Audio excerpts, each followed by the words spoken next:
ಬಂಧುಗಳಿಗೆ ಸ್ವಾಗತ. ಬಹಳ ಮುಖ್ಯವಾದ ಘಟ್ಟಕ್ಕೆ ಬಂದಿದ್ದೇವೆ. ಸೀತೆಯ ಅಪಹರಣ ಆಗುವಂತಹ ಸಂದರ್ಭ.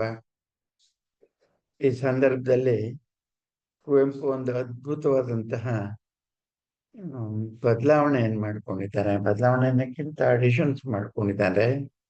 ಅದೇನೆಂದ್ರೆ, ರಾಮ, ಸೀತೆ ಮತ್ತು ಲಕ್ಷ್ಮಣ ತುಂಬಾ ಮನೆ ಕಡೆ ಯೋಚನೆ ಜಾಸ್ತಿಯಾಗಿ, ಅಯೋಧ್ಯೆ ಕಡೆ ಯೋಚನೆ ಜಾಸ್ತಿಯಾಗಿ, ವನವಾಸದ ಅವಧಿ ಮುಗಿತಾ ಬಂತು ಅಂತ ಹೇಳಿ ಗಂಟು ಮುಟ್ಟೆ ಕಟ್ತಾ ಇರುವಾಗ ಮಾರೀಚ ಬರ್ತಾನೆ. ಮಾರೀಚ ಬರೋ ಹಿಂದಿನ ದಿವಸ ಇವರು ಪಡೆದೆ ಮಾತಾಡಿಕೊಂಡು ವಾಪಸ್ ಹೋಗೋದಕ್ಕಾಗಿ ಎಲ್ಲ ಮಾಡ್ಕೋತಾ ಇದ್ದಾರೆ. ಅವಳು ಸೀತೆ ಅಂತೂ ಬೆಂಕಿಯ ಚರ್ಮ, ಕೋಡು ಇತ್ಯಾದಿ ಇತ್ಯಾದಿ ಕಾಡಿನಿಂದ ತಗೊಂಡು ಹೋಗ್ಬಹುದಾದ ವಸ್ತುಗಳನ್ನೆಲ್ಲ ಗಂಟು ಕೊಟ್ಕೊಂಡಿದ್ದಾಳೆ. ತಲೆ ಕೆದರ್ಕೊಂಡಿದ್ದನ್ನು ಬಾಚ್ಕೊಂಡು ಮೂಡಿ ಕಟ್ಕೊಂಡು ತಲೆ ಮೇಲೆ ಹೊತ್ಕೊಳ್ತಾಳೆ. ಹೀಗೆ ಅಯೋಧ್ಯೆಗೆ ಬಹು ಸಂತೋಷದಿಂದ ಹಿಂದಿರುಗಬೇಕು ಅಂತ ಅನ್ನೋ ಸಂದರ್ಭದಲ್ಲಿ ಮಾರೀಚನ ಆಗಮನ ಬರುತ್ತೆ. ಮಾರೀಚನ ಪ್ರಸಂಗ ಮಾತ್ರ ಇವತ್ತು ಓದ್ತಾನೆ. ಅಪಹರಣದ ಮಾತನ್ನ ನಾಳೆ ಓದ್ತಾನೆ. ಊರ್ಮಿಳೇಶನ ಕರಶರ ವಿಘಾತಿಗೆ 20ನೇ ಸಾಲು. ಊರ್ಮಿಳೇಶನ ಸಂಚಿಕೆ 1, ಲಂಕೇಶನೊಲಿಸಿದನು ಮಾರೀಚನ 20ನೇ ಸಾಲು. ಕರಶರ ವಿಘಾತಿಗಸುರ ಸತಿ ಮುರಿದ ಬೇಟಕ್ಕೆ ಕೆರಳಿ. ನೋಡಿ ಆ ಪದಗಳು. ಲಕ್ಷ್ಮಣ ರಾಮನನ್ನ ಮೋಹಿಸ್ತಾಳೆ. ಲಕ್ಷ್ಮಣ ಅವಳ ಮುಖಕ್ಕೆ ಗಾಯ ಮಾಡ್ತಾನೆ, ಮೂಗು ಹೋಗುತ್ತೆ. ರಾಕ್ಷಸಿ ಅವಳು ತಕ್ಷಣ ತನ್ನ ಸೌಂದರ್ಯದ ಅಪರೂಪದ ವೇಷದಲ್ಲಿ ಬಂದವಳು ನಿಜ ರೂಪವನ್ನ ತೋರಿಸ್ತಾಳೆ. ಆ ರೋಷಕ್ಕೆ ಪ್ರತೀಕಾರ ತಗೊಳ್ಳೋದಕ್ಕಾಗಿ ರಾವಣ ಹತ್ರ ಹೋಗ್ತಾಳೆ. ಹೋಗ್ಲಿಲ್ಲ, ಸೀದಾ ತನ್ನ ಅಣ್ಣಂದಿರ ಹತ್ರ, ಕರದೂಷಣರ ಹತ್ರ ಹೋಗ್ತಾಳೆ. ಅವ್ರ ಕೆಲ ಆಗ್ದಲೇನೆ ರಾಮನಿಂದ ಹತರಾದ ಮೇಲೆ ರಾವಣನ ಹತ್ರ ಹೋಗುವಂತದ್ದು. ರಾವಣನ ಹತ್ರ ಹೋದ್ಮೇಲೆ, ನನಗೆ ಈ ತರಹ ಅವಮಾನ ಆಯ್ತು, ಮೂಗು ಹೋಯ್ತು, ಆದ್ದರಿಂದ ನೀನು ರಾಮನನ್ನು ಕೊಲ್ಲು ಅಂತ ಹೇಳೋದಿಲ್ಲ. ಬಹಳ ಉಪಾಯವಾಗಿ ನಾಜೂಕಾಗಿ ರಾವಣನನ್ನು ಒಪ್ಪಿಸ್ತಾಳೆ. ಸೀತೆಯ ಸೌಂದರ್ಯವನ್ನ ಬಣ್ಣಿಸ್ತಾಳೆ. ಅಣ್ಣ, ಎಷ್ಟು ಸುಂದರಿ ಅಂದ್ರೆ ಅಷ್ಟು ಸುಂದರಿ. ನಿನ್ನ ಮನೇಲಿ ಇರ್ಬೇಕಾದವಳು ಎಲ್ಲೆಲ್ಲೋ ಕಾಡಲ್ಲಿ ಅಲಿತಿದ್ದಾಳೆ ಅಂದ್ರೆ ಬೇಜಾರಾಗುತ್ತೆ. ನನಗೆ ಈ ತರಹ ಅವಮಾನ ಆಯ್ತಲ್ಲ, ಲಂಕೇಶನ ತಂಗಿಗೆ ಅವಮಾನ ಆಯ್ತು ಅಂದ್ರೆ ಎಷ್ಟು ದೊಡ್ಡ ಸಂಗತಿ. ನೀನ್ ಅದಕ್ಕೆ ಪ್ರತೀಕಾರ ಮಾಡು. ನನಗೆ ರಾಮ ಲಕ್ಷ್ಮಣರು ಬೇಕು, ನೀನ್ ಸೀತೆ ತಗೋ, ನಿನ್ಗೂ ಲಾಭ ನನಗೂ ಲಾಭ ಅಂತೇಳಿ ತನ್ನ ದ್ವೇಷವನ್ನ ಕಾರ್ಯರೂಪಕ್ಕೆ ತರೋದಕ್ಕಾಗಿ ರಾವಣನನ್ನ ಕೆರಳಿಸ್ತಾಳೆ. ಅದಕ್ಕೆ ನಿನ್ನೆ ಹೇಳ್ತಾ ಇದ್ದೆ, ಕೈಗೆ ಎಷ್ಟು ಕಾಣಲೋ ಅದಕ್ಕೆ ಹೆಚ್ಚಿಗೆ ಈ ಮುಂದಿನ ಸೀತೆಯ ಸಂಗತಿಗೆ, ಅಪಹರಣಕ್ಕೆ, ಶೂರ್ಪನಖಿಯೇ ರಾಮಾಯಣಕ್ಕೆ ಮೂಲ ಆಗ್ಬಿಡ್ತಾಳೆ ಅಂತ ಕಾಣ್ತಾ ಇದೆ. ಹಾಗೆ ರಾವಣನನ್ನ ಸಜ್ಜು ಮಾಡ್ತಾಳೆ. ರಾವಣನಾದರೂ ಕರದೂಷಣರ ಜೊತೆಯಲ್ಲಿ 16,000 ಜನ ರಾಕ್ಷಸರನ್ನ ರಾಮ ಕೊಂದಿದ್ದಾನೆ ಅಂತ ಹೇಳಿದಾಗ ಬಹಳ ಯೋಚನೆ ಮಾಡ್ತಾನೆ. ತೋಳ್ ಬಲದಿಂದ ಪ್ರಯತ್ನ ಮಾಡೋದ್ರ ಬದಲು ಉಪಾಯವಾಗಿ ನಾನು ಇದಕ್ಕೆ ಪ್ರತೀಕಾರ ಮಾಡಬೇಕು ಅಂತ ಹೇಳಿ ಅವನ ಯುದ್ಧಕ್ಕೆ ಬರೋದೇ ಇಲ್ಲ, ಸೀತೆಯನ್ನ ಹೊತ್ಕೊಂಡು ಹೋಗ್ಬಿಡೋದು ಅಂತ ಯೋಚಿಸ್ತಾನೆ. ಕದಿಬೇಕಾದ್ರೆ ರಾಮ ಲಕ್ಷ್ಮಣ ಪಕ್ಕದಲ್ಲಿರ್ಬೇಕು. ಅದಕ್ಕಾಗಿ ಮಾರೀಚನ ಸ್ನೇಹ ನಿಮಗೆ ಕತೆ ಗೊತ್ತಿದೆ. ಅವನು ಒಳ್ಳೆಯ ಚಿನ್ನದ ಜಿಂಕೆಯ ವೇಷದಲ್ಲಿ ಬಂದು ತನಗೆ ಬೇಕು ಅಂತ ಸೀತೆ ಆಸೆ ಪಡೋ ಹಾಗೆ ಮಾಡಿ ಸ್ವರಕ್ಕೆ ರಾಮ ಹೋಗೋದು. ಆಮೇಲೆ ರಾಮನ ಕೈನಿಂದ ಕೂಗ್ಸಿ ಓ ಲಕ್ಷ್ಮಣ ಅಂತೇಳಿ ಲಕ್ಷ್ಮಣ ಹೋಗೋದು. ಸೀತೆ ಒಬ್ಬಳೇ ಕುಟಜಲ್ಲಿ, ಇದರಲ್ಲಿ ಕುಟಜ ಅಂದ್ರೆ ಎಲೆ ಮನೆ, ಅವರ ಪರ್ಣಶಾಲೆಯಲ್ಲಿ ಇರೋ ಹಾಗೆ ವ್ಯವಸ್ಥೆ ಮಾಡಿ ಹೊತ್ಕೊಂಡು ಹೋಗ್ತಾನೆ ನಮ್ಮ ಮಾತನ್ನ ಇವತ್ತು ಹೋಗ್ತಾನೆ. ಲಂಕೇಶನರಿವ ಮುನ್ನವೇ ಕೋಸಲಕ್ಕೆ ಮರಳಿ ಪಿಂತೆ ಎರಳಲಿ ಎದೆ ತಡೆಯಲ್ ನೆರಂಬಡಿಯೇ ಮೇಣ್ ಪಡೆವಳರ್ ಸೋದರರ್ ಕರದೂಷಣರ ಚಿತ್ತದೋ ಕಾದಾಟಮಂ ಕಡೆಯೇ ವಿಷಮಂ ಕುಡಿವರಂತೆ ಕೇಳಿ ತಂಗೆಯ ನುಡಿಯ ನೀಂಟು. ಅವರು ತಂಗಿಯ ಮಾತನ್ನು ಕೇಳಿದ್ದು ಹೇಗಿತ್ತು ಅಂದ್ರೆ ವಿಷ ಕುಡ್ದಾಗಿತ್ತು ಅಂತ. ಯಾಕಂದ್ರೆ ಅದು ಪರಿಣಾಮ ರಮಣೀಯವಾದದ್ದಲ್ಲ, ಸಾವನ್ನ ಆಹ್ವಾನ ಮಾಡ್ದಂಗಾಯ್ತು ತಂಗಿ ಮಾತು ಕೇಳಿದ್ದಕ್ಕಾಗಿ. ಅದಕ್ಕಾಗಿ ರಾಮ ಲಕ್ಷ್ಮಣರೊಡನೆ ಸೆಣಸಿ ಸೈನ್ಯಂ ಬೆರೆಸಿ ಹೋದರನಿವರು ಮುಂದೆ ವಾಕ್ಯದಲ್ಲಿ ಹಾಳಾಗಿ ಹೋದರು ಅನಿವರು ಅಷ್ಟು ಜನ. ಮೇಣ್ ಬೆಂಕೆ ಬಿಂಕಕ್ಕೆ ತಗುಲಿದವೋಲ್, ಬೆಂಕಿ ಬಿಂಕ ಅಹಂಕಾರ ಚಂದ್ರನಕ್ಕಿದು. ತಗುಲಿದೋಲಂತೆ ಆ ಚಂದ್ರನಕ್ಕಿ ಲಂಕೇಶ್ವರನ ತಂಗಿ ಬಾನ್ಗೆ ದಳ್ಳುರಿ ನೆಗೆಬೋಲ್, ಆಕಾಶಕ್ಕೆ ದಳ್ಳುರಿ ನೆಗೆಯುವಂತೆ ಧಾವಿಸಿದಳ್ ಅಗ್ರಜ ಬಳಿಗೆ ಅತ್ಯುಗ್ರ ಮನದಿಂದೆ. ತನ್ನ ಅಣ್ಣನಿಗೆ ವಿಷಯ ತಿಳಿಯೋಕ್ ಮೊದ್ಲೇನೆ ಏನ್ ಮಾಡ್ಬೇಕು ಅದನ್ನ ಮಾಡ್ಬಿಡ್ಬೇಕಂತ ಆಸೆ ಪಡ್ತಾಳೆ. ಆದರೆ ಪರಿಣಾಮ ಕೆಟ್ಟದಾಗುತ್ತೆ. ಕರದೂಷಣರು ತಮ್ಮ ಸೈನ್ಯದೊಡನೆ ಸತ್ತಾಗ ತಕ್ಷಣ ಆಕಾಶ ಮಾರ್ಗದಲ್ಲಿ ಹಾರಿ ರಾವಣನ ಹತ್ರಕ್ಕೆ ಬರ್ತಾಳೆ. ರಾವಣನನ್ನ ಪ್ರಚೋದನೆಗೊಳಿಸುವಂತಹ ಮಾತುಗಳು ತುಂಬಾ ಚೆನ್ನಾಗಿದೆ. ಧಾವಿಸಿದಳ್ ಅಗ್ರಜ ಬಳಿಗೆ ಅತ್ಯುಗ್ರ ಮನದಿಂದ, ಅಲ್ಲಿ ನಿಲ್ಲಿಸಿ ಮುಂದೆ ಏಳು ವೀಣೆಯೇ ಏಳು, ಹೇ ಅಮೃತ ಭಾಷಿಣಿ ಏಳು, ಹೇಳು ಮುಂದಿನ ಕಾವ್ಯ ಕಥಾಮೃತಮಂ, ಕೇಳ್ವರ್ಗೆ ರಸವಶತೆಯಿಂದ ಕಲಾ ಪುಲಕಂ ಪಲ್ಲವಿ ಪಂತೆ. ಪುಲಕ ರೋಮಾಂಚನ, ಪಲ್ಲವಿಸುವಂತ ಅರಳುವಂತೆ ಮುಂದಿನ ಕಥೆಯನ್ನು ಹೇಳೋದಕ್ಕೆ ಬಹಳ ಮುಖ್ಯವಾದ ಘಟ್ಟಕ್ಕೆ ಬಂದಿದ್ದೀನಲ್ಲ. ಓ ವೀಣಾ ಪಾಣಿ ಸರಸ್ವತಿ, ಈ ಮುಂದಿನ ರುಚಿಕರವಾದ ಕಥೆಯನ್ನು ಹಸವಶತೆಯಿಂದ ತುಂಬಾ ಒಳ್ಳೆಯದಾಗಿ ಕೇಳುವರಿಗೆ ಸುಖ ಆಗೋ ಹಾಗೆ ಹೇಳೋದಕ್ಕೆ ನನಗೆ ಶಕ್ತಿಯನ್ನು ಕೊಡುವಂತ ಮತ್ತೊಮ್ಮೆ ಬೇಡ್ಕೊಂಡು, ತನ್ನ ಮನೋಹರಿಯ ಲಂಕೇಶ್ವರಿಯ ದಯಿತೆ ಮಂಡೋದರಿಯ ಮೈಯ ಮೋಹ ಸರಸ್ಯಗಳು ಅಡಿತಡಿಗೇರ್ತ ಮತ್ತೆ ಸನ್ನಿಭ ಪುಲಸ್ತ್ಯಜಂ. ಮಂಡೋದರಿಯ ಜೊತೆಯಲ್ಲಿ ವಿನೋದ ಆನಂದಗಳಿಂದ ಕೂಡಿದಂತಹ ಪುಲಸ್ತ್ಯಜ ಅಂದ್ರೆ ರಾವಣ ಎದ್ದು ಬಂದ್ಮೇಲೆ, ನಾಳೆ ನೀವೇನೋ ಅರೇಂಜ್ಮೆಂಟ್ ಮಾಡಿದ್ದೀರಲ್ಲ ಪಿಕ್ನಿಕ್ ಹೋಗ್ಬೇಕಂತೇಳಿ, ಅದನ್ನು ಪೋಸ್ಟ್ಪೋನ್ ಮಾಡು, ನಾನು ಅರ್ಜೆಂಟ್ ಎಲ್ಲ ಹೋಗ್ಬೇಕಾಗಿದೆ ಅಂತ ಹೇಳ್ತಾನೆ. ಇಷ್ಟೊತ್ತಿಗಾಗ್ಲೇನೆ ತಂಗಿ ಸುದ್ದಿ ಕೊಟ್ಟಾಗಿದೆ. ರಾವಣ ಏನ್ ಮಾಡ್ಬೇಕು ನಿಶ್ಚಯಿಸಾಗಿದೆ. ಪ್ರಿಯೆ, ಪಯಣಮಿದೆ ನಾಳೆ, ಕ್ರೂರಂ ಮತ್ತು ಮಹತ್ತರಂ ಅನಿವಾರ್ಯಂ. ನಿನ್ನ ದಾಸಿ ಅರಿತರ ಮೈಷರಿಗೆ ಅದನರುಗಿ ನನಗಾಗಿ ಮುಂದೆ ಔತಣದ ಕೂಟಮಂ.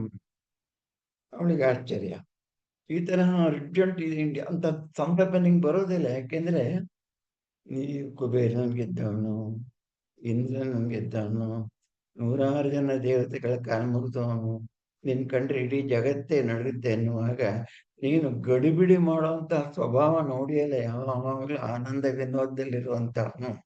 ಈಗ ಮಹತ್ತರ ಹೋಗ್ಬೇಕು, ನಾಳೆ ಹೋಗ್ಬೇಕು, ಸುಖವಾನ ಹೋಗ್ಬೇಕು ಅಂತೀಯಲ್ಲ, ನಿಜವಾಗಿ ಹೇಳು ಏನ್ ನಡೀತಾ ಇದೆ?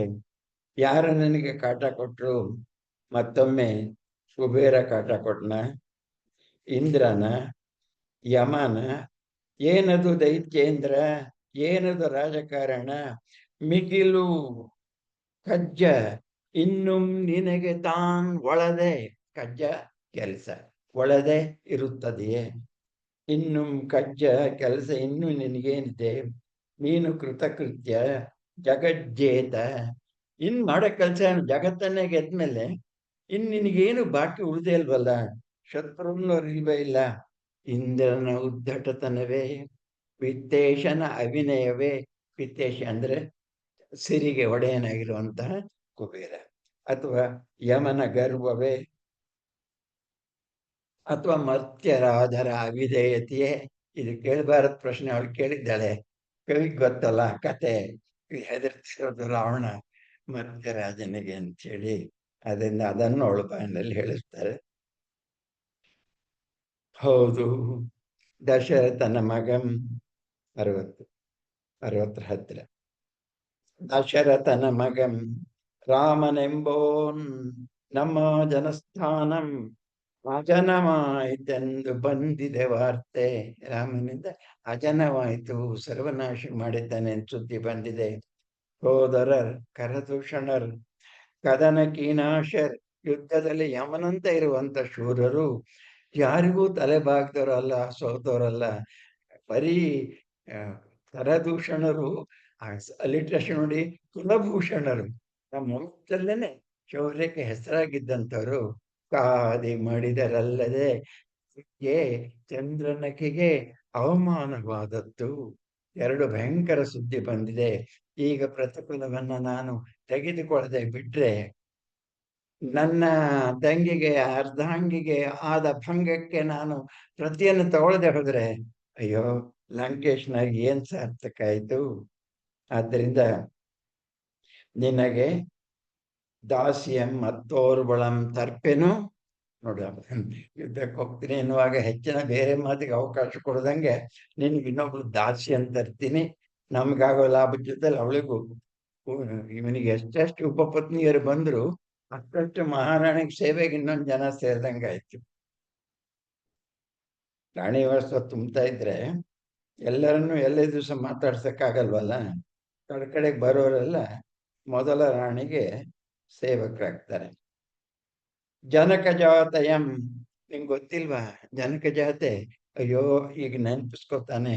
ಜನಕ ಮಹಾರಾಜನ ಮನೆಯಲ್ಲಿದ್ದ ಶಿವಧನುಸ್ಸನ್ನ ಭಂಗ ಮಾಡೋದಕ್ಕಾಗಿ, ಎತ್ತಿ ಹೆದಿ ಏರ್ಸೋದಕ್ಕಾಗಿ ನಾನು ಹೋಗಿ ಮೈ ಮೇಲೆ ತುಳ್ಕೊಂಡು ಆಗದೆ ಹಠ ಮಾಡಿ ಪ್ರತಿಜ್ಞೆ ಮಾಡಿ ಇನ್ನೊಮ್ಮೆ ಶಿವನನ್ನು ಅರ್ಚಿಸಿ ಅಪಾರ ಶೌರ್ಯವನ್ನು ಪಡೆದು ಬಿಲ್ಲನ್ನೆತ್ತಿ ಸೀತೆಯನ್ನು ಮದುವೆ ಆಗ್ತೀನಿ ಅಂತ ಹಠ ಮಾಡಿ ತಪಸ್ಸು ಹೋಗಿದ್ದಿಂಗ್ ಗೊತ್ತಲ್ಲ. ಆದರೆ ನಾನು ತಪಸ್ ಮಾಡಿ ಬರೋದ್ರೊಳಗೆ ಸೀತೆಯ ಮದುವೆ ಆಗೋಗಿತ್ತು. ರಾಮನಿಗೆ ಕೊಟ್ಟು ಈಗ ಆ ಸೀತೆ ನನಗೆ ವಿರುದ್ಧವಾಗಿ ರಾಮನಿಂದ ಅಪಾರವಾದ ಅವಮಾನಗಳನ್ನು ಆಗ್ತಾ ಇರೋದ್ರಿಂದ ಆ ಪಡೆಯಕ್ಕೆ ಆಗದೇ ಇದ್ದಂತಹ ವಸ್ತುವನ್ನು ಈಗ ನಾನು ಪಡ್ಕೊಂಡು ಬರ್ತಾ ಇದ್ದೇನೆ. ಅವಳನ್ನೇ ತಂದು ನಿನಗೆ ದಾಸಿಯಾಗಿ ಇಡ್ತೇನೆ ಅನ್ನೋದು ಮುಂದಿನ ಭಾಗದ ಸಾರಾಂಶ ಹೇಳಿದೆ. ಜನಕನ ಗೈಮೆ ಸೋಜಿಗಮೆ. ಯಾಕೆ ಜನಕ ಹಾಗೆ ಮಾಡಿದ ಅಂದ್ರೆ, ಕುವೆಂಪು ಸಂಚೇಷ್ಟೆ ಮಾಡಿದ್ದಾರೆ. ಇದು ವಿಚಾರಣೀಯವಾದಂತಹ ಅಂಶ. ಆರ್ಯರಿಗೂ ದ್ರಾವಿಡರಿಗೂ ನಿರಂತರ ಹೋರಾಟ ಇರುವಂತಹದ್ದು. ನಾವು ಆರ್ಯರಿಗೆ ವೈರಿಗಳು. ತಮ್ಮನ್ನ ರಾಕ್ಷಸರನ್ನ ಆರ್ಯ ವೈರಿ ಅಂತ ಅವರು ತೀರ್ಮಾನ ಮಾಡಿದ್ದಾರೆ. ರಾಕ್ಷಸರು ಅನ್ನೋದು ನಾವು ವಂಶದವರು ಅನ್ನೋದು ಹೊರತು, ಅದಕ್ಕಾಗಿ ಬಹಳ ಕೆಟ್ಟವರು ದಸ್ಯುಗಳು ಅನ್ನೋ ಹಾಗೆ, ಅಥವಾ ನನಗೆ 10 ತಲ ಇದೆ ಅನ್ನೋದು ಒಂದು ಜಾನಪದ ನಂಬಿಕೆ ಅಷ್ಟೇನೆ. ನನಗೆ 10 ತಲೆ ಇದೆ, ಒಂದೇ ಇದೆ. ಹಾಗೆ ಸೂರ್ಯವಂಶದವರು ಶ್ರೀರಾಮ ಅಂತ ಹೇಳಿದ್ರೆ ಅವರೆಲ್ಲ ಸೂರ್ಯನಂತೆ ಬೆಳಗ್ತಾರೆ ಅಂತ ನಾನೇನಾರು ಅಂತೀನ? ಅಥವಾ ರಾಮನ ಅಪ್ಪ ದಶರಥ, ಅವನು ರಥಗಳಲ್ಲಿ ಒಂದೇ ಸಾರಿ ಕೂತ್ಕೊಂಡು ಹೋಗ್ತಾನೆ ಅಂತ ಅದಕ್ಕೆ ಅಂಕ ಮಾಡ್ತೀವ ನಾವು? ಹಾಗೆ ದಶರಥನಾದ ನನಗೆ ಅಂಕ ಮಾಡೋಷ್ಟು ಗರ್ವ ಆರ್ಯರಿಗಿದೆ. ನಮ್ಮನ್ನ ತುಂಬಾ ನೀಚವಾಗಿ ನೋಡ್ತಾ ಇದ್ದಾರೆ ದಸ್ಯುಗಳಂತೆ. ಆದ್ದರಿಂದ ಈ ಸಂದರ್ಭದಲ್ಲಿ ರಾಮನಿಗೆ ನಾನು ಬುದ್ಧಿ ಕಲಿಸ್ಬೇಕಾಗಿದೆ ಅನ್ನೋ ಮಾತುಗಳನ್ನೆಲ್ಲ ಹೇಳ್ತಾನೆ. ಸೀತೆಯಿಂದ ಆದ ಭಂಗಕ್ಕೆ, ಜನಕ ಮಾಡಿದ ಅವಮಾನಕ್ಕೆ ಕಾರಣ ಆರ್ಯ ಅನಾರ್ಯ ಜಾತಿ ಕಲಹವೇ ಮೂಲವಾಗಿದೆ ಅನ್ನೋದನ್ನ ಇಲ್ಲಿ ಇವರು ಬಾಯಿನಲ್ಲಿ ಕವಿ ಸಮರ್ಥಿಸ್ತಾನೆ. ಆರ್ಯರಾದ ಯಮ ಕೂಡೆ ಕೊಳು ಕೊಡೆ ನಿಂತು ಪೇಸಂತೆ. ಕೊಳು ಕೊಡೆ, ಕೊಡುವ ತಗಳುವ, ವಿವಾಹ ಸಂಬಂಧ ನಡೆಸುವುದು ಹೇಸಿಗೆಯಂತೆ. ನಾವು ರಾಕ್ಷಸರಂತೆ. ಚೀಚಿ, ನೀನರಿಯೇ ನಮ್ಮನ್ನು ಅವರು ಎಂತು ಬಣ್ಣಿಪರೆಂಬುದನ್ನ ದಶಶಿರಂ ಎಂಬೆನ್ನ ಬಿರುದನ ಅವರು ಈರೈದು ತಲೆಯೆಂದು ಚಿತ್ರಿಪರ್. ಈರೈದು 2 × 5 10 ತಲೆ ಅಂತ ಬಣ್ಣಿಸ್ತಾರಂತೆ. ನನಗೆ ಬಿರುದು ಅಷ್ಟೇ, ನನಗೇನು 10 ತಲೆ ಇದೆಯಾ? ದಶರಥನಂತೂ ನಮ್ ಚಿತ್ರಿಪವೇ 10 ತೇರೋಳ್ 10 ಸೂಳ್ 2 ಕಾಲುಗಳನ್ನಿಟ್ಟು ಚರಿಪೋವಲ್ ನಾವು ಬಣ್ಣಿಪವೇ. ಹೀಗೆ ಸೂರ್ಯಕಲದ ರಾಮನಿಗೂ ನಾವು ಆ ಥರ ಹೇಳ್ತೇವ ಅನ್ನೋ ಮಾತುಗಳನ್ನೆಲ್ಲ ಹೇಳಿ ಕೋಪ ಮಾಡ್ತಾನೆ. ಅಷ್ಟೇ ಅಲ್ಲ, ಇನ್ನು ಹೇಳ್ತೀನಿ ಕೇಳು. ಈ ವಾನರರು ಅಂತಿದಾರಲ್ಲ, ಅವರು ಕಪಿಧ್ವಜರು. ಆದ್ರೆ ಇವರು ಅದನ್ನ ಬಿಡೋದೇ ಇಲ್ಲ. ಅವರು ವಾನರ ವಂಶಾನಂತೆ ಚಿತ್ರಿಸ್ತಾರೆ. ಕಪಿಧ್ವಜ ಅಂತ ಅನ್ನೋದನ್ನ ಇಟ್ಕೊಂಡ್ ಬಿಟ್ಟಿದ್ದಾರೆ. ಅದು ಸಣ್ಣ ಬದಲಾವಣೆ, ಕುವೆಂಪುದ ಮೂಲದಲ್ಲಿರುವಂಥದ್ದಲ್ಲ. ಅವರು ನಿಜವಾಗಿ ವಾನರಲ್ಲ, ಅವರಿಗೆ ಕಪಿಧ್ವಜರೇ ಹೊರತು ನಮ್ಮ ಹಾಗೆ ಮನುಷ್ಯರ ಹಾಗೆ ನಡವಳಿಕೆ ಇರೋಂಥವ್ರು, ಮಾತು ಬಲ್ಲಂಥವ್ರು ಇತ್ಯಾದಿ ಇತ್ಯಾದಿ ಅದ ಕಲ್ಪನೆಯನ್ನ ಕೊಡ್ತಾರೆ. ವಾನರ ಧ್ವಜರೆಲ್ಲರೂ ದಿಟದಿ ಕೋತಿಗಳಂತೆ ಸೀತೆಗೋಸುಹಮೆನಾಂ ತಪದೆ ಪಡೆದೆನಿತೋ ಶಕ್ತಿಯಂ ಸವಿಯಲು ಆ ಸಂಪದಂ ಈಗ ಸೀತೆಗಾಗಿಯೇ ವಿನಿಯೋಗಿಸುವೆನು. ತಪಸ್ಸು ಮಾಡಿ ಶಿವಧನಸ್ಸನ್ನು ಅರಿಯೋದಕ್ಕೆ ನಾನೆಷ್ಟು ಸಂಪತ್ತನ್ನ, ಶಕ್ತಿಯನ್ನ ಪಡೆದ್ನೋ, ಆ ಪಡೆದಂತಹ ಶಕ್ತಿಯನ್ನ ಆ ಸೀತೆಯನ್ನ ಎತ್ಕೊಂಡು ಬರೋದಕ್ಕೆ ಈಗ ವಿನಿಯೋಗ ಮಾಡಿದ್ದೇನೆ. ಶಿವಧನಸ್ಸು ಮುರಿಯೋಕ್ಕಾಗೋಯ್ತು, ಮುರಿದಾಗಾಯ್ತಲ್ಲ. ಈಗ ಆ ಸೈಡನ್ನು ತಿರ್ಸ್ಕೊಳ್ಳೋದಕ್ಕೆ ಕಡೆ ಪಕ್ಷ ಸೀತೆಯನ್ನು ಮದುವೆ ಆಗ್ತಾ ಇದ್ರು ಬರಲ್ಲ, ಎತ್ಕೊಂಡು ಬರ್ತೀನಿ.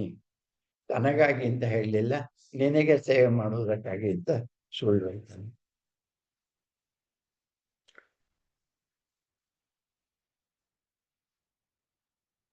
ಪೆಣ್ತನಕ್ಕೆ ಮಜ್ಜರಂ ಸಹಜಂ.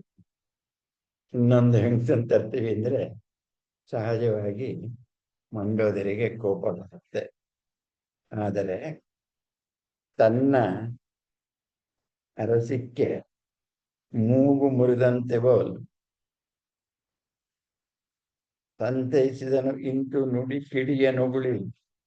ಸೋದರಿಗೆ ಆದ ಅವಮಾನ, ತನಗಾದ ಅವಮಾನದ್ರಿಂದ ಸೋದರಿಗೆ ಇಂತು ನುಡಿದು ನುಡಿಯ ಕಿಡಿಯ ನುಗುಳಿ ಹೇಳ್ತಾನೆ. ಸೋದರಿ ಸತ್ತನೆಂದ ತಿಳಿ ಆ ನಿನ್ನ ವದನ ವಾಲ್ಮೀಕಮಂ ಕಿತ್ತ ಎನ್ನ ಚಿತ್ತ ಪಣಿಯಂ ಕೆರಳಿಸಿದಾತನಂ. ತುಂಬ ಸುಂದರವಾದ ವಾಕ್ಯ, ಸ್ವಲ್ಪ ಕಷ್ಟವಾಗಿದೆ ಗಮನಿಸಿ. ನಾನು ರಾಮನನ್ನು ಕೊಲ್ಲುತ್ತೇನೆ, ನಿನಗೆ ಆದ ಅಪಮಾನವನ್ನು ತೀರಿಸ್ಕೊಳ್ತೇನೆ. ಹೇಗೆಂದ್ರೆ, ಸೋದರಿ ನಿನ್ನ ವದನ ವಾಲ್ಮೀಕಮಂ, ನಿನ್ನ ಮುಖ ಎಂಬ ಹುತ್ತ, ಪಾವಿನ ಹುತ್ತ, ಅದನ್ನ ಭೇದ ಮಾಡಿದ್ದಾನೆ ಲಕ್ಷ್ಮಣ. ಅದರಿಂದ ಒಳಗಿದ್ದಂತ ಹಾವು ಯಾವುದು, ನನ್ನ ಮನಸ್ಸೆಂಬ ಫಣಿ, ಅದು ಕೆರಳಿತು. ಲಕ್ಷ್ಮಣನ ಉಪಕಾರದಿಂದ ನನ್ನ ಮನಸ್ಸೆಂಬ ಫಣಿ ಕೆರಳಿತು. ಆ ಉರಗವನ ಇರಿದು ಹೆಡಮಣಿಯ ನಿಲ್ಕುಳಿಗೊಳ್ಳುವವಲೆ ಸೀತೆಯಂ ಸುಲಿವೆನು. ಅವಮಾನಕ್ಕೆ ಅವಮಾನವನ್ನೇ ಮುಯಿ ಒಡ್ಡುವೆನು. ಹಾಗೆ ಕೆರಳಿದ ನಾನು ಅವಮಾನಕ್ಕೆ ಅವಮಾನವೇ ಪ್ರತಿ ಎಂದು ತಿಳಿದು ಅವರಿಗೆ ಶಿಕ್ಷೆಯನ್ನು ಮಾಡ್ತೇನೆ, ನಿನ್ನ ನೋವನ್ನು ನಾನು ಪರಿಹರಿಸ್ತೇನೆ ಅಂತೇಳಿ ಬಹಳವಾಗಿ ಸಮಾಧಾನದ ಮಾತುಗಳನ್ನಾಡ್ತಾನೆ. ರಾಮನೋರ್ಮನೆ ತಾನೆಂದು ಪಿರಿಯ ಪಡೆ ಹೇಳುವುದೇನ್ ಅವನೊಡನೆ ಬೆರೆಸಿ ಬರೆ ಲಕ್ಷ್ಮಣನ್ ತಾಮ್ ಅಜಿಂಕ್ಯರೇ ದಿಟಂ ಪೆಣ್ ಪಳರೆ ಗಂಡು ನಗುವುದೇ ಸಹಜಂ. ಅಣ್ಣಯ್ಯ ದುಡುಕದಿರೋ, ಇಲ್ಲಿ ಬಹಳ ಜಾಣೆಯಾದಂತಹ ಚಂದ್ರನಕ್ಕಿ ರಾಮ ಲಕ್ಷ್ಮಣರನ್ನ ಕೊಲ್ಲೋದು ಅವಳ ಉದ್ದೇಶ ಆಗಿಲ್ಲ. ಯಾಕೆಂದ್ರೆ ಇಷ್ಟರ ನಡುವೆಯೂ ಕೂಡ ಒಂಟಿಯಾಗಿರುವಂತಹ ಕಳೆದುಕೊಂಡಿದ್ದಂತಹ ಚಂದ್ರನಕ್ಕಿ ಹೇಗಾದರೂ ರಾಮ ಮತ್ತು ಲಕ್ಷ್ಮಣರನ್ನು ಕೂಡ್ಬೇಕನ್ನೋ ಅಪೇಕ್ಷೆ ಇರೋದಾದ್ರಿಂದ ಲೌಕಿಕವಾದ ಜಗಳಗಳು ಅವಳಿಗೆ ಸ್ವಲ್ಪ ಮಟ್ಟಿಗೆ ಗೌಣವಾದ್ದರಿಂದ, ನೀನು ಕೋಪ ಮಾಡಬೇಡ, ಒಂದು ವಿಷಯ ಹೇಳ್ತೀನಿ ಕೇಳು, ನನ್ನ ರಾಮ ಲಕ್ಷ್ಮಣರನ್ನು ಕೊಲ್ಲಿಸಬಾರ್ದು ಅನ್ನಕ್ಕಾಗಿ ಮುಂದಿನ ಮೃದು ಮಧುರವಾದ ಮಾತುಗಳನ್ನ ಅಣ್ಣನಿಗೆ ಹೇಳ್ತಾನೆ. ಪೆಣ್ ಪೆಳರೆ ಗಂಡು ನಗುವುದು ಸಹಜ. ಅಣ್ಣಯ್ಯ, ದುಡುಕದಿರೋ ನನ್ನ ಮೇಣ್ ಎಮ್ಮ ಕರದೂಷಣರ ಕೇಳಿಂಗೆ ಕೆರಳಿ ಕೋಪದಿಂದ ಕತ್ತಿ ಹಿಡಿದು ಹೋಗೋದಲ್ಲ. ಧೃತಿಗಳಂ ಗಂಡಿಗೆಣೆ ನಿನ್ನೆಣಿಕೆ ಹಗುರವಲ್ಲ. ಉಳುಗಿದನು ನಾನು ಅದನರಿತೆ ನಿನ್ನವರನ್ನು ತೀರ್ಪಡೆಗೆ ತಿಳಿಯಲು ಅವರಾಳ್ಮೆಯಂ. ಬಹಳ ಚೆನ್ನಾಗಿದೆ ಈ ಮಾತು. ಆಳ್ಮೆ ಶಕ್ತಿ. ನೀನು ಯುದ್ಧಕ್ಕೆ ಹೋಗುವ ಮುನ್ನ ಒಂದು ಮಾತು ನಿನಗೆ ಹೇಳಬೇಕು. ರಾಮನ ಶೌರ್ಯ, ಶಕ್ತಿ, ಸಾಹಸ್ಯವನ್ನ ಕಣ್ಣಾರೆ ಕಂಡಿದ್ದೇನೆ. ನನ್ನ ಸೋದರರನ್ನ, ಕರದೂಷಣರನ್ನ ಕೊಲ್ಲುವಾಗ ಅವನು ತೋರಿದ ಅಪಾರ ಶೌರ್ಯವನ್ನು ಕಂಡ ನಾನು ನೀನು ಅಂಡರ್ ಎಸ್ಟಿಮೇಟ್ ಮಾಡ್ಬಿಟ್ಟ. ನೀನು ಈಗ ಹೋಗಿ ಯುದ್ಧ ಮಾಡಿ ಅವ್ನಿಗೆ ಗೆಲ್ಲೋಕ್ ಸಾಧ್ಯ ಇಲ್ಲ. ನನ್ಗೆ ಚೆನ್ನಾಗಿ ಗೊತ್ತಿದೆ, ಅವ್ರ ಸಾಹಸ ಗೊತ್ತಿದೆ. ಆದ್ದರಿಂದ ನೀನೊಂದು ಕೆಲಸ ಮಾಡು, ಸೀತೆಯನ್ನ ಹೊತ್ಕೊಂಡು ಈ ಮಾತನ್ನ ಹೇಳ್ತಾರೆ. ಈಗ ಕೈತವದೊಳು, ಕೈತವ ಅಂದ್ರೆ ಮೋಸ. ಅವನಿ ಜಾತೆಯನ್ ಎಂತುಟಾದೊಡಂ ಕವರ್ತೆಗೊಳ್ ಅಪಹರಿಸು. ಬೇರಂ ಕೊಯ್ದೊಡೆ ನೀರು ಹಂಬಲೆ. ಬೇರು ಕೊಯ್ದಾಗ ಮರ ನಿಸ್ತೇಜವಾಗುವಂತೆ ಸೀತೆಯನ್ನು ಅಪಹರಿಸಿದರೆ ನಿರ್ವೀರ್ಯನಾದಪಂ. ತನಗೆ ಮಳುಗುವ ಒಣಗಿ ಬಾಡುವ ಮರದಂತೆ ಶುಷ್ಕ ತರುವಂತೆ ರಾಮ ಸಾಹಸ ಹೀನನಾಗುತ್ತಾನೆ. ದಹನಕ್ಕೆ ಸುಲಭ ಸಾಧ್ಯಂ. ಬಾಡಿದ ಮರವನ್ನ ಆಮೇಲೆ ಸರಿಸಿ ಬೆಂಕಿ ಹಾಕಿ ಸುಡ್ಬೋದಲ್ಲ, ಹಾಗೆ ರಾಮನನ್ನ ತರುವಾಯ ನಿಸ್ಸತ್ವನಾದಾಗ, ಹೆಂಡತಿಯನ್ನು ಕಳ್ಕೊಂಡಾಗ ಉತ್ಸಾಹ ಕಳ್ಕೊಂಡು ನಿಸ್ಸತ್ವನಾದಾಗ ಅವನನ್ನು ಕೊಲ್ಲೋಕ್ ಬರುತ್ತೆ. ಅದರಿಂದ ನೀನು ಸೀತೆಯನ್ನು ಎತ್ಕೊಂಡು ಬಾ. ಕಜ್ಜಮೆರಡು ನಿನಗೆ ಕೈಗೂಡುವು. ಯಾವುದು ಎರಡು ಕಜ್ಜ? ಪಡವೆ ಲಲನಿಯಂ. ಎರಡನೇದು ಹತನಹನು ವೈರಿ. ಹೇ ದೈತ್ಯ ರಾಜೇಂದ್ರ, ನನ್ನದಿದೋ ವರ್ಭಿನ್ನಪಂ. ಬೇಡಿಕೆ, ನಿನ್ನ ಕೈಸರೆಗೆ ಆಳಾಗುವಡೆ ಆ ಈರ್ವರಂ ಭಿಕ್ಕೆ ನೀಡು ನನಗೆ. ನೀನು ಸೀತೆಯನ್ನಿಟ್ಕೋ, ನನಗೆ ಭಿಕ್ಕೆ ಅಂದ್ರೆ ಭಿಕ್ಷೆ. ರಾಮ ಲಕ್ಷ್ಮಣರನ್ನ ನನಗೆ ಭಿಕ್ಷೆ ಕೊಡು, ಕೊಲ್ಬೇಡ. ಭಗಿನಿಯ ಉಪದೇಶವನ್ನು ಕೇಳಿದನ್. ಖುಷಿ ಆಯ್ತು ಅವನಿಗೆ. ಯಾಕೆಂದ್ರೆ ಸೀತೆ ಬಗ್ಗೆ ಅವನಿಗೆ ಗೊತ್ತು, ವಿಶ್ವಸುಂದರಿ ಅಂತೇಳಿ. ಸ್ಪರ್ಧೆಗೆ ಹೋಗಿ ಸೋತು ಅನ್ನಲ್ವಾ. ಈಗ ಕೈಗೆ ಲೀಲಾ ಜವಾಲ ಸಿಗ್ತಾ ಇದೆ ಅಂದ್ರೆ ಖುಷಿ ಆಯ್ತು. ಹಾಗೆ ತಂಗಿಗಾದ ಅಪಕಾರಕ್ಕೂ ಕೂಡ ಪ್ರತೀಕಾರ ಮಾಡೋದು ದೈತ್ಯ ರಾಜನಿಗೆ ಖಂಡಿತವಾಗಿ ಮರ್ಯಾದೆ ವಿಷಯ. ಆದ್ದರಿಂದ ಬೇಗ ಒಪ್ಕೊಳ್ತಾನೆ. ಭಗಿನಿಯ ಉಪದೇಶಮಂ ಕೇಳಿದ ನಾವೇಶದಿಂ. ಸಮನಿಸಿತು ಕೋಪಕ್ಕೆ. ಕಡಿಮೆ ಆಯ್ತು ಕಾಮದಹದ.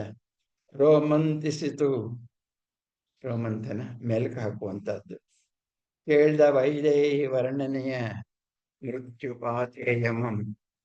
ಈ ಹೇಳುವಾಗ ಸೀತೆ ನೀನ್ ಕರ್ಕೊಂತ ಹೇಳುವಾಗ ಅವಳ ಕುರಿತ ಸುಂದರವಾದ ವರ್ಣನೆಗಳನ್ನೇನು ಹೇಳಿದ್ದಾನೆ ಅದು ಮೃತ್ಯುಪಾತೇಯ ಅಂತ ಪದ ಬಳಸ್ತಾರೆ ಕವಿ.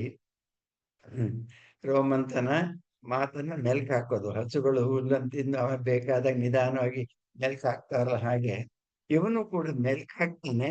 ಯಾವುದನ್ನ? ಸೀತೆಯ ಸೌಂದರ್ಯ ಕುರಿತು ವೈದೇಹಿಯ ವರ್ಣನೆಯ ಮೃತ್ಯುಪಾಥೇಯಂ. ಪಾಥೇಯ ಅಂದ್ರೆ ದಾರಿ ಖರ್ಚಿಗೆ ನಾವು ತಗೊಂಡೋಗುವಂತಹ ಊಟ ತಿಂಡಿ ಇತ್ಯಾದಂತಹದ್ದು.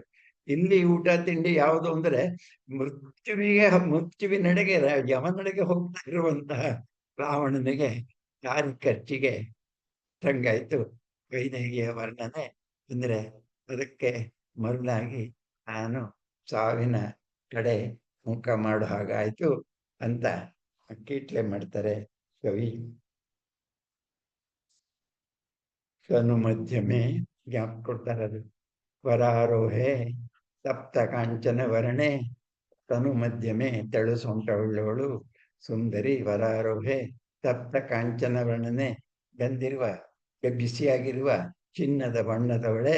ಶ್ರೋಣಿ ಇತ್ಯಾದಿ ಇತ್ಯಾದಿ ಬಣ್ಣಿಸಿದ ಮಾತುಗಳೆಲ್ಲ ನಾನು ನೆನೆಸ್ಕೊಂಡು ನೀನು ಹೇಳೋ ಸರಿ ಅಂತ ಒಪ್ಪಿಗೆಯನ್ನ ಕೊಡ್ತಾನೆ. ಕಲ್ಪನೆ ಕೆರಳಿದಾತ್ಮಕ್ಕೆ ಸಾಹಸೋನ್ಮಾದಂ ಮದಿಸುವಂತೆ. ಆ ಮಾತುಗಳ ವರ್ಣನೆಯ ಮಾತುಗಳಿಗೆ ತಾನು ತಗ್ಗಿ ತನ್ನ ಮನಸ್ಸು ಬಿಡುತ್ತದೆ. ಚಿಂತಿಸಿದ ಏಕಾಂತದವಳು ಮುಖ್ಯವಾದ ಕವರ್ತೆ ಒಟ್ಟನೆ. ಏನ್ ಮಾಡ್ಲಿ, ಹಾಗಾದ್ರೆ ಯಾವ ತರ ಮಾಡ್ಲಿ, ಯುದ್ಧ ಮಾಡೋದು ಬೇಡ ಅಂತಾಳಲ್ಲ ತಂಗಿ, ಏನ್ ಮಾಡೋದು ಅಂತ ಹೇಳಿ ಯೋಚಿಸ್ತಾನೆ. ಮುಖ್ಯವಾದ ಕವರ್ತೆ ಒಟ್ಟಿಯಂ, ಮುಖ್ಯವಾದ ಕಪಟದ ದಾರಿಯಲ್ಲಿ, ಅಡ್ಡ ದಾರಿಯಲ್ಲಿ ಹೇಗೆ ಗೆಲ್ಬಹುದು ಅಂತೇಳಿ. ಕವರ್ತೆ ಸುಲಿಗೆಯ ದಾರಿ, ಅಡ್ಡ ದಾರಿಯಲ್ಲಿ ಹೇಗ್ ಮಾಡ್ಬೋದು ಅಂತೇಳಿ ಯೋಚಿಸಿ ಒಂದು ನಿಶ್ಚಯವನ್ನು ಮಾಡಿ ಯಾಗಶಾಲೆಗೆ ಹೋಗಿ ಅಲ್ಲಿದ್ದ ತನ್ನ ರಥ ಗಗನಗಾಮಿಯಾದ ವಿಮಾನವನ್ನ ತಗೊಂಡು ಹೊರಗೆ ವಿಮಾನದ ಒಂದೆರಡು ಕಲ್ಪನೆ ಕೊಡ್ತಾನೆ ಹೇಗಿದೆ ಅಂತೇಳಿ. ಧನದನಿಂದ ಗೆಲ್ದು ಕುಬೇರನಿಂದ ಗೆದ್ದಂತಹ ವಿಮಾನ, ಕಾಮಗಮನದ ವಿಮಾನ. ಅದು ಪೆಟ್ರೋಲ್ ಹಾಕ್ಬೇಕಾಗಿಲ್ಲ. ಎರಡನೇದು ಎಲ್ಲಿಗೆ ಹೋಗ್ಬೇಕು ಅನ್ನೋದು ನಾವು ಮಂಥನ ಮಾಡ್ಕೊಂಡ್ರೆ ತಿಳ್ಕೊಂಡದ್ ಹೋಗುತ್ತೆ. ಕಾಮಗಮನ ಅಂತ ಆಲೋಚನೆಗೆ ತಕ್ಕ ಹಾಗೆ ದಾರಿಯನ್ನ ಕ್ರಮಿಸುವ, ಹಿಡ್ಕೊಳ್ಳುವ ಅಪರೂಪದ ವಿಮಾನ. ವಿಮಾನವನ್ನೇ ಕಲ್ಪನೆ ಮಾಡಿದ್ಮೇಲೆ ಅದು ಇದನ್ನು ಕಲ್ಪನೆ ಮಾಡ್ತಾನೆ ಕವಿ. ಪೆಟ್ರೋಲ್ ಬೇಡ, ಏನು ಬೇಡ, ಮತ್ತೆ ಡ್ರೈವರು ಬೇಡ. ಡ್ರೈವರ್ ಇಲ್ದೇ ಇರೋ ರೈಲನ್ನ ಬೆಂಗಳೂರಲ್ಲಿ ಓಡಿಸ್ತಾ ಇದ್ದಾರೆ ಅನ್ನುವಾಗ ಇದನ್ನ ಕಲ್ಪನೆ ಮಾಡೋದೇನು ಕಷ್ಟ ಕವಿಗೆ. ತಾನು ಮನಸ್ಸಲ್ಲಿ ಅಂದ್ಕೊಂಡಿದ್ದನ್ನ ವಿಮಾನ ನಡೆಸುತ್ತೆ. ಕಾಮಗಮನದ ವಿಮಾನಮಂ ಪುಷ್ಪಕ ಪೆಸರಿನ ಗಗನ ರಥಮಂ ದಿಗಂತದಿಂ ತರತರದ ಬಣ್ಣದುರಿ ಮುಗಿಲ ಸಿಂಗರದಿಂದ. ಅದು ಹೇಗಿದೆ, ದಿಗಂತದ ಬಣ್ಣದ ಉರಿ ಮುಗಿಲ ಸಿಂಗರದಂತೆ. ಸಪ್ತಕಾಂಚನ ಅಂತ ಅಲ್ಲಿ ಬಳಸಿದ್ದಾನೆ. ಅದೇ ತರ ಬಣ್ಣದ ಸುಂದರವಾದ ರಯ್ಯ ಅಂದ್ರೆ ರಮ್ಯ, ಸುಂದರವಾದಂತಹ ರಮ್ಯವಾದಂತಹ ಚೈತ್ರ ರವಿ ಭೈತ್ರ ಮೇರ್ವಬೋಲ್. ಚೈತ್ರ ರವಿ ಮತ್ತೊಮ್ಮೆ ಪ್ರಕೃತಿಯನ್ನು ತಗೊಂಡ್ ಬರ್ತಾನೆ. ಚೈತ್ರ ಕಾಲದ ಸೂರ್ಯ ದೋಣಿಯನ್ನು ಹತ್ತುವ ಹಾಗೆ ಪ್ರಯಾಣ ಮಾಡೋದಕ್ಕೆ ಪಶ್ಚಿಮ ದಿಕ್ಕಿಗೆ ತಾನು ಕೂಡ ವಿಮಾನವನ್ನು ಹತ್ತಾನೆ. ಭೈತ್ರ ಅಂದ್ರೆ ದೋಣಿ. ಗಿರಿ ವಿಪನ ಹರ್ಮ್ಯ ರಮಣೀಯಮಂ ಆ ನಂಗೆ ಮೇಲೆದ್ದುದ ನಭೋ ನೌಕೆ ತೇಲುತ್ತಿಹುದೋ ತೈಲ ವರ್ಣಾಳಿಯಂ. ಸಮೇದ ಚಿತ್ರಗಳಿಂದ ಸಮೆ ಮಾಡಿದ ಸುಂದರವಾದ ಚಿತ್ರಗಳಿಂದ ಕೂಡಿದ ತೈಲ ವರ್ಣಗಳು ಚಿತ್ರಗಳು, ಅದರಿಂದ ಅಲಂಕಾರ ಮಾಡಿದಂತಹ ಆ ಗಗನ ರಥವನ್ನ ಏರ್ತಾನೆ. ಪುಷ್ಪಕಂ ಕೊರಳೆತ್ತಿ ಕಂಡ ನಗರ ಜನದ ಕಣ್ಮನಕ್ಕೆ. ಅಪರೂಪವಾಗಿ ಭಾರವ ತಟ್ಟೆ ಬಂತಂತೆ ಇಟ್ಲು, ಅಥವಾ ಅಪರೂಪಕ್ಕೆ ಎಂದೂ ಬರದೇ ಇರೋ ಒಂದು ವಿಮಾನ ನಮ್ಮ ಹಳ್ಳಿ ಮೇಲೆ ಹೋಯ್ತು ಅಂದಾಗ ಜನ ಕುಚ್ಚಿ ಎತ್ತಿ ನೋಡ್ತಾರಲ್ಲ, ಆ ಚಿತ್ರ ಕೊಡ್ತಾನೆ. ಇಷ್ಟು ಸುಂದರವಾದ ಚಿತ್ರವತ್ತಾದ ರಮ್ಯವಾದ ಚಿನ್ನದ ಬಣ್ಣದಲ್ಲಿ ಹೊಳೆಯುವಂತಹ ರಥ ಆಕಾಶದಲ್ಲಿ ಹೋಗುವಾಗ ಜನ ಎಲ್ಲ ಕತ್ತೆತ್ತಿ ಮೇಲೆ ನೋಡ್ತಾ ಇರುವಾಗ ಬಳಸಿ ಸುತ್ತುಂ ವಿಮಾನದ ವಿತಾನಮಂ ಮಂಡಿಸ. ಮಾಲೆ ಎಳಲಿದ ಕನಕ ಲಘು ಘಂಟಿಕಾ ಶ್ರೇಣಿ. ಚಿನ್ನದ ಚಿಕ್ಕ ಗಂಟೆಗಳು ಅಂದ್ರೆ ಗಂಟೆಗಳನ್ನ ಅದು ಹೋಗುವಾಗ ಜಲ ಸದ್ದಾಗ್ಬೇಕು. ಅದಕ್ಕಾಗಿ ದೂರದೆತ್ತರಕ್ಕೆ ಎಸೆದುವೈ ಹರಿಗಳೋಲಂತೆ. ಆ ಬಣ್ಣದ ಚಿನ್ನದ ಗಂಟೆಗಳು ಎತ್ತರದಲ್ಲಿ ದೂರಕ್ಕೆ ವಿಮಾನ ಹಾರಿದಾಗ್ಲೂ ಕೂಡ ನಮ್ಮ ಕಣ್ಣಿಗೆ ದೂರದ ನಕ್ಷತ್ರಗಳ ಹಾಗೆ ಹೊಳಿತಾ ಇತ್ತು ಅಂತ ಕವಿ ಕಲ್ಪನೆ ಮಾಡ್ತಾರೆ. ಮಲೆಯ ಪಳುವದೋಳಿಟ್ಟಿ, ಮತ್ತೊಮ್ಮೆ ಕವಿ ಜ್ಞಾಪಿಸ್ಕೊತಾನೆ ತನ್ನ ಹಳ್ಳಿಯನ್ನ. ಮಲೆಯ ಪಳುವದೊಳಟ್ಟಿ ಬೇಂಟೆಯೋಡುವ ಪುಲಿಯ ಪಾಂಗಿನಿ. ಬೇಟೆಗಾಗಿ ಓಡುವ ಹುಲಿಯಂತೆ ತೋರ್ತಡಗಿ ಮತ್ತಡಗಿ ತೋರುತೆ ಮುಗಿಲ ನಡುವೆ ತೇಲು ತೊಯ್ಯನೆ ದೂರ ಮೈದೆ ಮರೆಯಾದುದ ಬಣ್ಣದ ಗಾಳಿ ತೇರ್. ದೂರ ದೂರಕ್ಕೆ ಹೋಯ್ತು ಮೋಡ್ಸೊಳಕ್ ಹೋಯ್ತು, ಮರಿ ಆಯ್ತು. ಮತ್ತೆ ಮೋಡದಿಂದ ಹೊರಗೆ ಬಂತು, ಮತ್ತೆ ಮರಿ ಆಯ್ತು, ಹೊರಗೆ ಬಂತು. ಆ ಹಾರುವ ವಿಮಾನವನ್ನ ನೋಡುವ ಮುಗ್ಧ ಜನಗಳು ಹೇಗೆ ಸಂತೋಷ ಪಡ್ತಾರೆ ಅನ್ನೋದ್ರ ಚಿತ್ರವನ್ನ ಕೊಡ್ತಾರೆ. ಹೇಗೆ ಅಂದ್ರೆ, ಹುಲಿ ತನ್ನ ಬೇಟೆಯನ್ನು ಇಟ್ಕೊಂಡು ಹೋದಾಗ ಎತ್ಕೊಂಡು ಓಡಿದಂತಹ ಪ್ರಾಣಿ ಆಗಿಂದಾಗೆ ಪೊದೊಳಗೆ ಹೋಗೋದು, ಹೊರಗೆ ಬರೋದು, ಇನ್ನೊಂದು ಪೊದೊಳಗೆ ಹೋಗೋದು, ಔದ್ಕೊಳ್ಳೋದು, ಕಾಣಿಸ್ಕೊಳ್ಳೋದು, ಹಾಗೆ ಮರಿಯಾಗಿ ಹೊರೆಯಾಗಿ ಆಗಿ ಕಡೆಗೆ ಬಹುದೂರ ಹೋಗಿ ಕಣ್ಮರೆ ಆಗುವಂತೆ ಈ ವಿಮಾನ ಕೃಷಿ ವಿಮಾನ ಬಳಸೋ ಪದ ಆಯ್ತು. ಈಗ 10ನೇ ಪದ ಗಾಳಿ ತೇರು. ಗಾಳಿ ತೇರು ಮರಿ ಆಯಿತು, ಹಾರಿತು. ಹಾರಿದನು ಕರ್ಬುರ ನೃಪಂ. ಕರ್ಬುರ ಅಂದ್ರೆ ರಾಕ್ಷಸ ರಾವಣ. ಎಲ್ಲಿಗೆ ಹೋಗ್ತಿದ್ದಾನೆ? ಮಾರೀಚನ ಹತ್ರಕ್ಕೆ. ಕರ್ಬುರ ನಟಂ ಕಣ್ಗೆಟ್ಟನೋಲ್ಪಾರದೇನೊಂದು ಮಂ. ಎಷ್ಟು ಸುಂದರವಾದ ಪ್ರಕೃತಿ ಇದೆ. ನನಗೆ 5 ಮೈಲಿ ಹೋಗೋದಕ್ಕೆ 5 ದಿವಸನೇ ಬೇಕು. ನೋಡ್ತಾ ನೋಡ್ತಾ ಹೋಗ್ಬೇಕು, ಕುವೆಂಪು ಲೆಕ್ಕ. ಆದರೆ ಯಾವುದೋ ಕಾರ್ಯಕ್ಕಾಗಿ ವಿಮಾನದಲ್ಲಿ ಹಾರಿ ಹೋಗುವ ರಾಮನೇಶ್ವರ ಕೆಳಗೆ ನೋಡ್ಲೂ ಇಲ್ಲ, ಪ್ರಕೃತಿಯನ್ನು ನೋಡ್ಲೂ ಇಲ್ಲ, ಸೌಂದರ್ಯವನ್ನು ಕಾಣ್ಲೂ ಇಲ್ಲ, ಅನುಭವಿಸ್ಲೂ ಇಲ್ಲ ಅಂತ ಗೊಣಗ್ತಾ ಇದ್ದಾರೆ.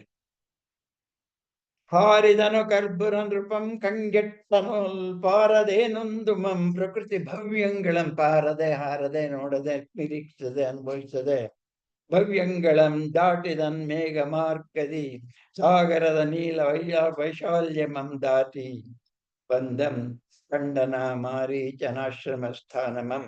ಮಾರೀಚ ರಾವಣನ ಸೋದರ ರಾಮನಿಂದ ಏಟು ತಿಂದವನು.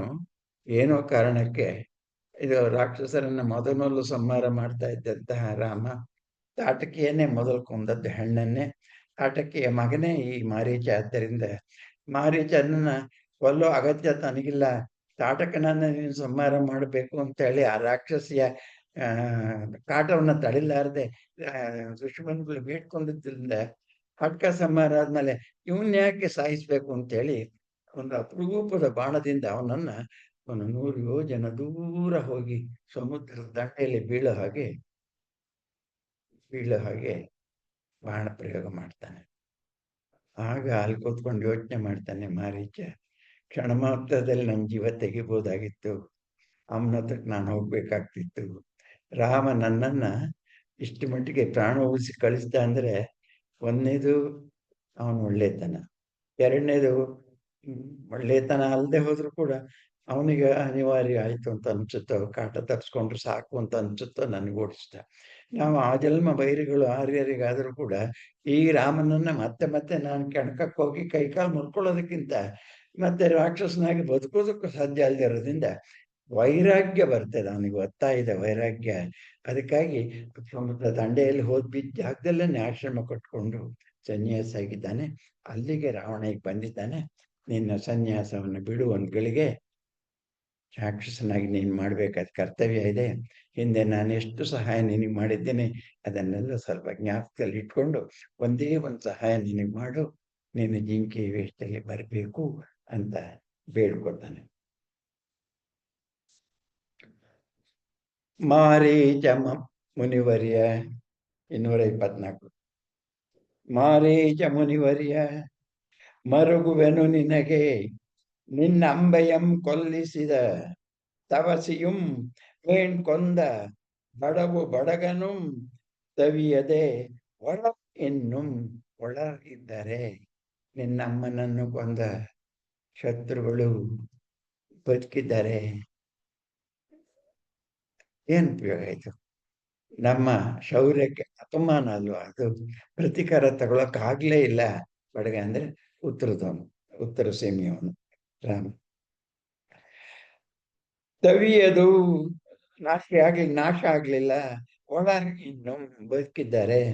ನಮ್ಮ ದುರ್ವಿಧಿಗೆ ಎಲ್ಲೆ ತಾನೆಲ್ಲಿ ಶೂರರು, ರಕ್ತಸೇಂದ್ರರು, ಲಂಕೇಶ್ವರರು ಒಂದಿಷ್ಟೆಲ್ಲ ಕೀರ್ತಿಯನ್ನು ಪಡೆದ್ರು ಎಲ್ಲ 3 ಕಾಸಿಗೆ ಸಮ ಹೋಯಿತು.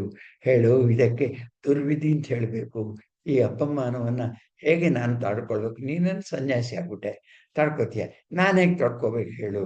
ನಿನ್ನ ರಾಜ ನಾನು. ನಿನಗೆ ಮೊದಲನೇ ಗುರಿ ನಾನು, ನನ್ನ ಸುಖ ಇತ್ಯಾದಿ. ರಾಜನಾದ ನಾನು, ನನ್ನ ಪ್ರಜೆಯಾದ ನೀನು ಲಂಕೆಯ ಪ್ರಜೆಯಾಗಿ. ಆದ್ದರಿಂದ ಯೋಚನೆ ಮಾಡು. ಪ್ರೇತ ಲೋಕದೋಳ್ ನಿಮ್ಮಮ್ಮ ತಣಿ ಬಂತೆ.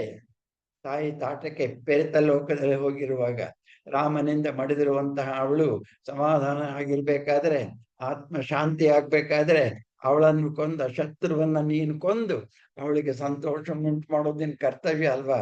ಅದನ್ನು ಬಿಟ್ಟು ಬಾಯಿ ಬಟ್ಟೆ ತೊಟ್ಕೊಂಡು ಕೂತಿದ್ಯಲ್ಲಿ ಚೀಚಿ. ನಿನ್ನ ಕೆಲಸ ಇದೆಯಲ್ಲ, ಬಹಳ ಉತ್ತಮವಾದಂತಹ ಒಂದು ತರ್ಕ ಸಿದ್ಧಾಂತವನ್ನ ಕುವೆಂಪು ಇಲ್ಲಿ ಇಡ್ತಾರೆ. ಸನ್ಯಾಸ ತಗೊಳ್ಳೋರು ಬದುಕೋಕ್ಕಾಗದ ಹೇಳಿಗಳು ಅನ್ನೋ ಒಂದು ಮಾತು. ತುಂಬಾ ಯೋಚನೆ ಮಾಡಬೇಕಾದಂತಹ ಒಂದು ಸಂಗತಿ. ಯಾಕೆಂದ್ರೆ ನಮ್ಮ ಕರ್ನಾಟಕದಲ್ಲಿ ಸುಮಾರು 10,000-12,000 ಸನ್ಯಾಸಿಗಳಿದ್ದಾರೆ. ಅದರಲ್ಲಿ 90% ಜನ ಉಂಡುಂಡು ತೀಗುವಂತಹ, ದೊಡ್ಡದಾಗಿ ದೇಹ ಬೆಳೆಸಿದಂತಹ, ಸಮಾಜಕ್ಕೆ ಕಂಟಕವಾಗಿರುವಂತಹ, ಸಮಾಜದಿಂದ ಊಟವನ್ನು ಪಡೆಯುವಂತಹ, ದುಡಿದು ತಿನ್ನುವಂತಹ ಸನ್ಯಾಸಿ ಒಬ್ರು ಇಲ್ಲ.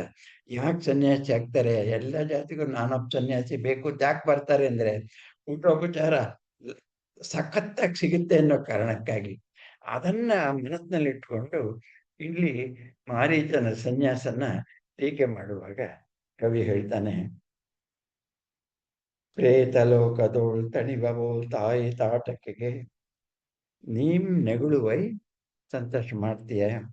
ನಪುಂಸಕತೆ ನಪುಂಸಕತೆ ದೊಲ್ ದಲ್ ಅಂದ್ರೆ ನಿಶ್ಚಯವಾಗಿಯೂ ನೀನು ಮಾಡ್ತಾವ್ರೆ ಕೆಲಸ. ಸನ್ಯಾಸ ಧರ್ಮ ಆಚರಣೆ ಇದೆಯಲ್ಲ, ಅದು ಕೆಲ್ಸಕ್ಕೆ ಬಾರದು ಹೇಳಿಗಳ ಕೆಲಸ. ನೀನು ಶೂರನಾಗಿದ್ರೆ ಅವನಿಗೆ ಸಂತೋಷ ಆಗೋದಕ್ಕಾಗಿ ಶೌರ್ಯವನ್ನ ತೋರಿ ಶತ್ರುವನ್ನು ಕೊಲ್ಬೇಕಾಗಿತ್ತು. ನೀನೀಗೇನ್ ಮಾಡ್ತಾ ಇದ್ದೀಯ ಅಂದ್ರೆ, ನಿನ್ನ ಕರ್ತವ್ಯವನ್ನ ಬಿಟ್ಟು ತಪಸ್ ಮಾಡ್ತಾ ಇದ್ದೀಯ. ಇನ್ನೊಂದು ಮಾತು ಕೇಳು, ಹೀನ ಬಲ ನೊಂದು ಸಾತ್ವಿಕತೆ ಕೇಳಿ. ಸಾತ್ವಿಕತೆ ಅಂತ ಅನ್ನೋದಿದೆಯಲ್ಲ, ಅದು ಕೆಲಸ ಮಾಡಕ್ ಶಕ್ತಿ ಇಲ್ಲದೆ ಇರೋ ಅವರು ಮಾಡೋ ಭಾಷಣ ಹೊರತು ಬೇರೆ ಅಲ್ಲ. ನನ್ನಲ್ಲೆಲ್ಲ ಇದ್ದು ನಾನು ತ್ಯಾಗ ಮಾಡೋದು ಬೇರೆ. ನನ್ನ ಹತ್ರ ಏನು ಇಲ್ಲದೆ ಇರುವಾಗ ನಾನು ಸನ್ಯಾಸಿಯಾಗಿ ಸರ್ವವನ್ನು ತ್ಯಾಗ ಮಾಡಿದ್ದೇನೆ ಅಂತ ಹೇಳೋದು ಬೇರೆ. ತಪಂ ಹೆಂಬೇಡಿತನಕ್ಕೊಂದು ಬರೀ ನೆಪಂ. ತಪಸ್ಸು ಅನ್ನೋದು ಹೆಂಬೇಡಿತನ, ಹಿರಿದಾದ ಹೇಳಿತನ, ಅದಕ್ಕೊಂದು ಕಳ್ನೆಪ.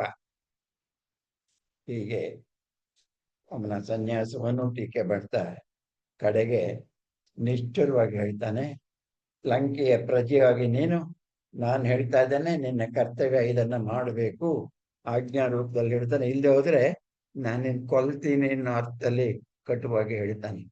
ಇನ್ನೀ ಲಂಕೇಶನ್ ಕೇಳಿ ಸಾಯೋಕ್ಕಿಂತ ರಾಮನ್ ಕೇಳಲ್ಲಿ ಸತ್ರೆ ನಮ್ಮ ಅಮ್ಮನಿಗಾರು ಸಂತೋಷ ಆಗುತ್ತೆ ಅನ್ನೋ ಭಾವ ಮಾರೀಚನ ಮನಸ್ಸಿನಲ್ಲಿ ಬರುತ್ತೆ. ಕೆಮ್ಮೀಸಿ ಒತ್ತ 240ನೇ ಸಾಲು. ಕೆಮ್ಮೀಸೆ, ಕೆಂಪಾದ ಮೀಸೆ, ಕೊತ್ತ ಒತ್ತ, ಹುಲಿ ಮೊಗದ ಉಗ್ರಗಾತ್ರದ ಮಾಯಾ ಸಮರ್ಥನ ಮಾರೀಚ ದೈತ್ಯನು ಗೋಳಿಡುವುದಂ ಕಂಡು. ಇಷ್ಟು ಹೇಳ್ತಾ ಇರುವಾಗ ಕಣ್ಣೀರ್ ಸುರಿಸ್ತಾ ಇರೋ ಮಹಾದೈತ್ಯನಾದ ಮಾರೀಚನನ್ನ ಕಂಡು ಕಣ್ಣೀರ್ ಹಾಕೋದನ್ನ ನೋಡಿ, ಆ ಮಹಾಶೂರ ಅನ್ನೋದಕ್ಕೆ ಇದೆಲ್ಲ ಅಬ್ಜೆಕ್ಟಿವ್ ಮೊದಲಿಗೆ ಹೇಳಿದ್ದು, ಕೆಮ್ಮೀಸೆ ಇತ್ಯಾದಿ ಇತ್ಯಾದಿ. ಗೋಳಿಡುವುದಂ ಕಂಡು ಲಂಕಿಗಂ ಭೋಂಕೆನೆ ಮೇಲೆಳ್ಳನ್ನಪ್ಪಿದನ್. ರಾವಣ ಅಂತ ಹೇಳೋದಕ್ಕೆ ಹೊಸ ಪದ ಬಳಸಿದ್ದಾರೆ, ಲಂಕಿಗ. ಲಂಕೇಶ ಪಾಪ ಒಪ್ಕೋತಾನೆ. ಒಪ್ಕೋತಾನೆ ಅಂತ ಹೇಳಕ್ಕೆ ಮತ್ತೊಮ್ಮೆ ಒಂದು ಪುಲಿಯನ್ನು ಹಿಡ್ಕೊಂಡು ಬರ್ತಾರೆ. ಹುಲಿ ಇನ್ನೊಂದು ಪುಲಿಯ ಮೋರೆಯನ್ನಿಟ್ಟು ನೆಕ್ಕಿ ಮುಂಡಾಡುವೋಲ್ ಮಾರೀಚನಂ ಸೂರೆ ಮಾಡಿದನ್ ಅಸುವ ನಿಂತು. ಒಂದು ಹುಲಿ ಇನ್ನೊಂದು ಹುಲಿಯನ್ನು ಮುದ್ದಿಸುವಂತೆ, ಅಂದ್ರೆ ವೀರಾದಿ ವೀರನೂ ಶೂರನೂ ಆದಂತಹ ಜಗದೇಕ ವೀರನಾದಂತಹ ರಾವಣನು ತನಗೆ ಸರಿ ಸಮಾನನಾದ ಅತ್ಯಂತ ಶೂರನಾದ ಮಾರೀಚನನ್ನ ಅಪ್ಕೊಳ್ತಾನೆ, ಮುದ್ದು ಮಾಡ್ತಾನೆ. ಹಸುವ ನಿಂತು ದುಃಖ ಅಳಿಸುವನಾಗಿ ಹೀಗೆ ಹೇಳ್ತಾನೆ. ಮಾಣ್ ಮಾವ ಮಾಣ್ 250. ಬಿಡು ಬಿಡು ಮಾವ, ತಿಣ್ಣ ಅಳಲಿ ಅಳಿಕೆಯಂ, ಅಳಲಿನ ಅಳಿಕೆ, ತಿಣ್ಣ ತಪ್ಪನದ ಹೆಚ್ಚಾದ ಬಹಳವಾದಂತಹ ಅಳಲಿನ ದುಃಖದ ಅಳಿಕೆಯನ್ನು ಅಳುವಿಕೆಯನ್ನ ಮಾಡಬೇಡ. ದಿಕ್ಕಿಲ್ಲದಾತನೋ ದುಃಖಿಸುವ ಏಕೆ, ನಾನಿದ್ದೇನೆ, ಇನ್ನು ಬದುಕಿದ್ದೇನೆ, ಏನು ಕೈಲಾಗದವನ ಹಾಗೆ ಯಾಕೆ ಅಳ್ತಾ ಇದ್ದೀಯ? ದಿಕ್ಕಿಲ್ಲದವನಂತೆ ಅಳುವುದನ್ನ ಬಿಡು. ಮಾರೀಚನಂ ಸೂರೆ ಮಾಡಿದ ನಿಂತು, ದಿಕ್ಕಿಲ್ಲದಾತನೋ ದುಃಖಿಸುವೆ ಏಕೆ, ದಿಕ್ಕು ದುಃಖ ಅದು ನಿನಗೆ ನೆರಮಂ ನೀಡೆ ತನ್ನ ತೋಳ್ ಚಾಚುತ್ತಿದೆ, ಇದಕ್ಕೋ ನಾನೇ ಆ ತೋಳ್, ನಾನಿದ್ದೇನೆ ನಿನಗೆ ಸಂತೋಷ ಆಗದಂಗೆ, ನಿನ್ನ ಭಂಗಕ್ಕೆ ಪ್ರತಿ ಮಾಡೋದಕ್ಕೆ ನಾನಿಲ್ಲಿದ್ದೇನೆ ಅಂತ ಹೇಳಿ, ಇದು ತೋಳು ನಂದು ಹೀಗೆ ಹೇಳಿ ದಾರುಣ ಪರಾಜಯದ ದುಮ್ಮಾನಮಂ ಕೇಳ್ದು,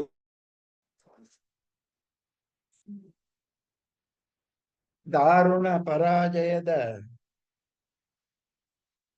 ದುಮ್ಮಾನಮಂ ಕೇಳ್ದು, ಮಾರೀಚ ನಕ್ಷಿಗಳಿಗೇನೋ ಭೀತಿಯ ಛಾಯೆ ಸುಳಿದತ್ತು. 260. ಇಷ್ಟು ಮಾತುಗಳನ್ನು ಕೇಳುವಾಗ ಅಯ್ಯೋ ಮತ್ತೊಮ್ಮೆ ರಾಮನಗರಿಗೆ ಹೋಗ್ಬೇಕಲ್ಲ ಅಂತೇಳಿ ಅವನಿಗೆ ಕಾಲ್ ನಡುಕ.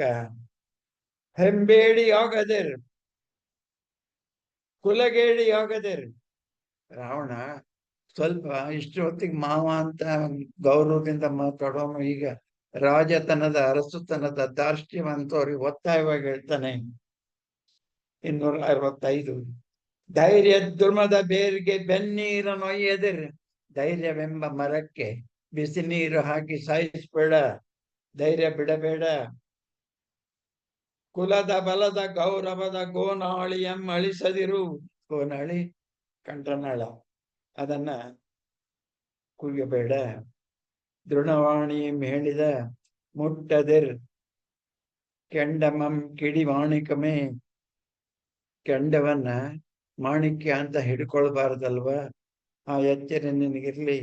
ರಾಮನ ಪರಾಕ್ರಮದ ರುಚಿಯ ಸವಿದೆನೆಗೆ ನಿಮ್ಮ ನಡೆ ಬರಿಯ ಸೊಕ್ಕಾಗಿ ತೋರುತ್ತಿದೆ. ಮಾಮ ಉತ್ತರ ಹೇಳ್ತಾನೆ, ನೀವು ಇಷ್ಟೆಲ್ಲ ಗಲಾಟೆ ಗದ್ದಲ ಮಾಡೋದು ರಾಮನ ಶೌರ್ಯವನ್ನ ಹಿಂದೊಮ್ಮೆ ನೋಡಿದ್ದೇನೆ. ಒಂದು ಬಾಣದಿಂದ ನನ್ನನ್ನ ನೂರಿ ಸಾಯೋದಕ್ಕೆ ಗಲಾಟೆ ಮಾಡ್ತಾ ಇದ್ದೀಯ.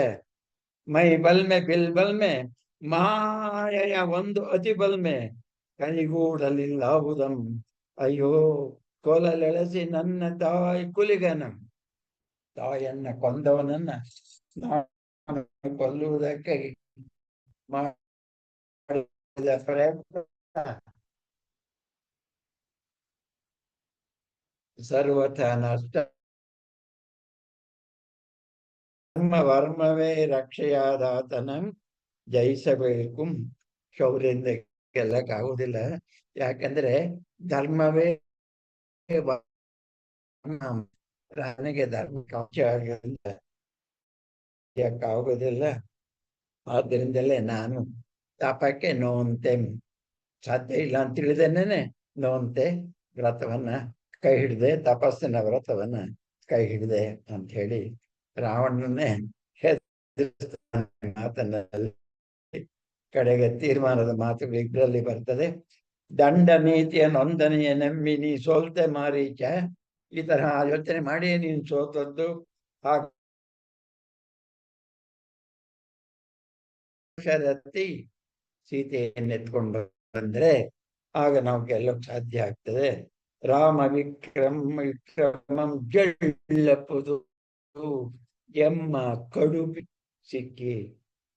ಅದರಿಂದ ನೀನೇನ್ ಮಾಡ್ಬೇಕು, ನೀತಿ ಪೇಳ್ವರಾರೋ ನಿನಗಿದಂ ಹದಿಪದೆಯ ಹರಣಮಂ ಸೀತೆ ಪತಿವ್ರತೆ ಅಂತ ಹೇಳ್ತಾ ಇದ್ದೆ. ಯಾರು ನಿನ್ಗಿದೆಲ್ಲ ಕತೆ ಹೇಳಿದವರು? ತುಂಬಾ ಅದ್ಭುತವಾದಂತ ಒಂದು ಸಂಗತಿ ಇಲ್ಲಿದೆ. ವೇದವತಿ ಅಂತ ಹೇಳಿ ಬೃಹಸ್ಪತಿಯ ಮಗ